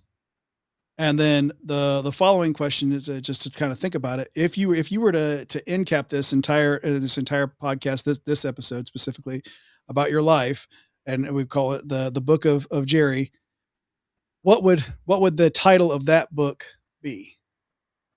The title to the book I already have.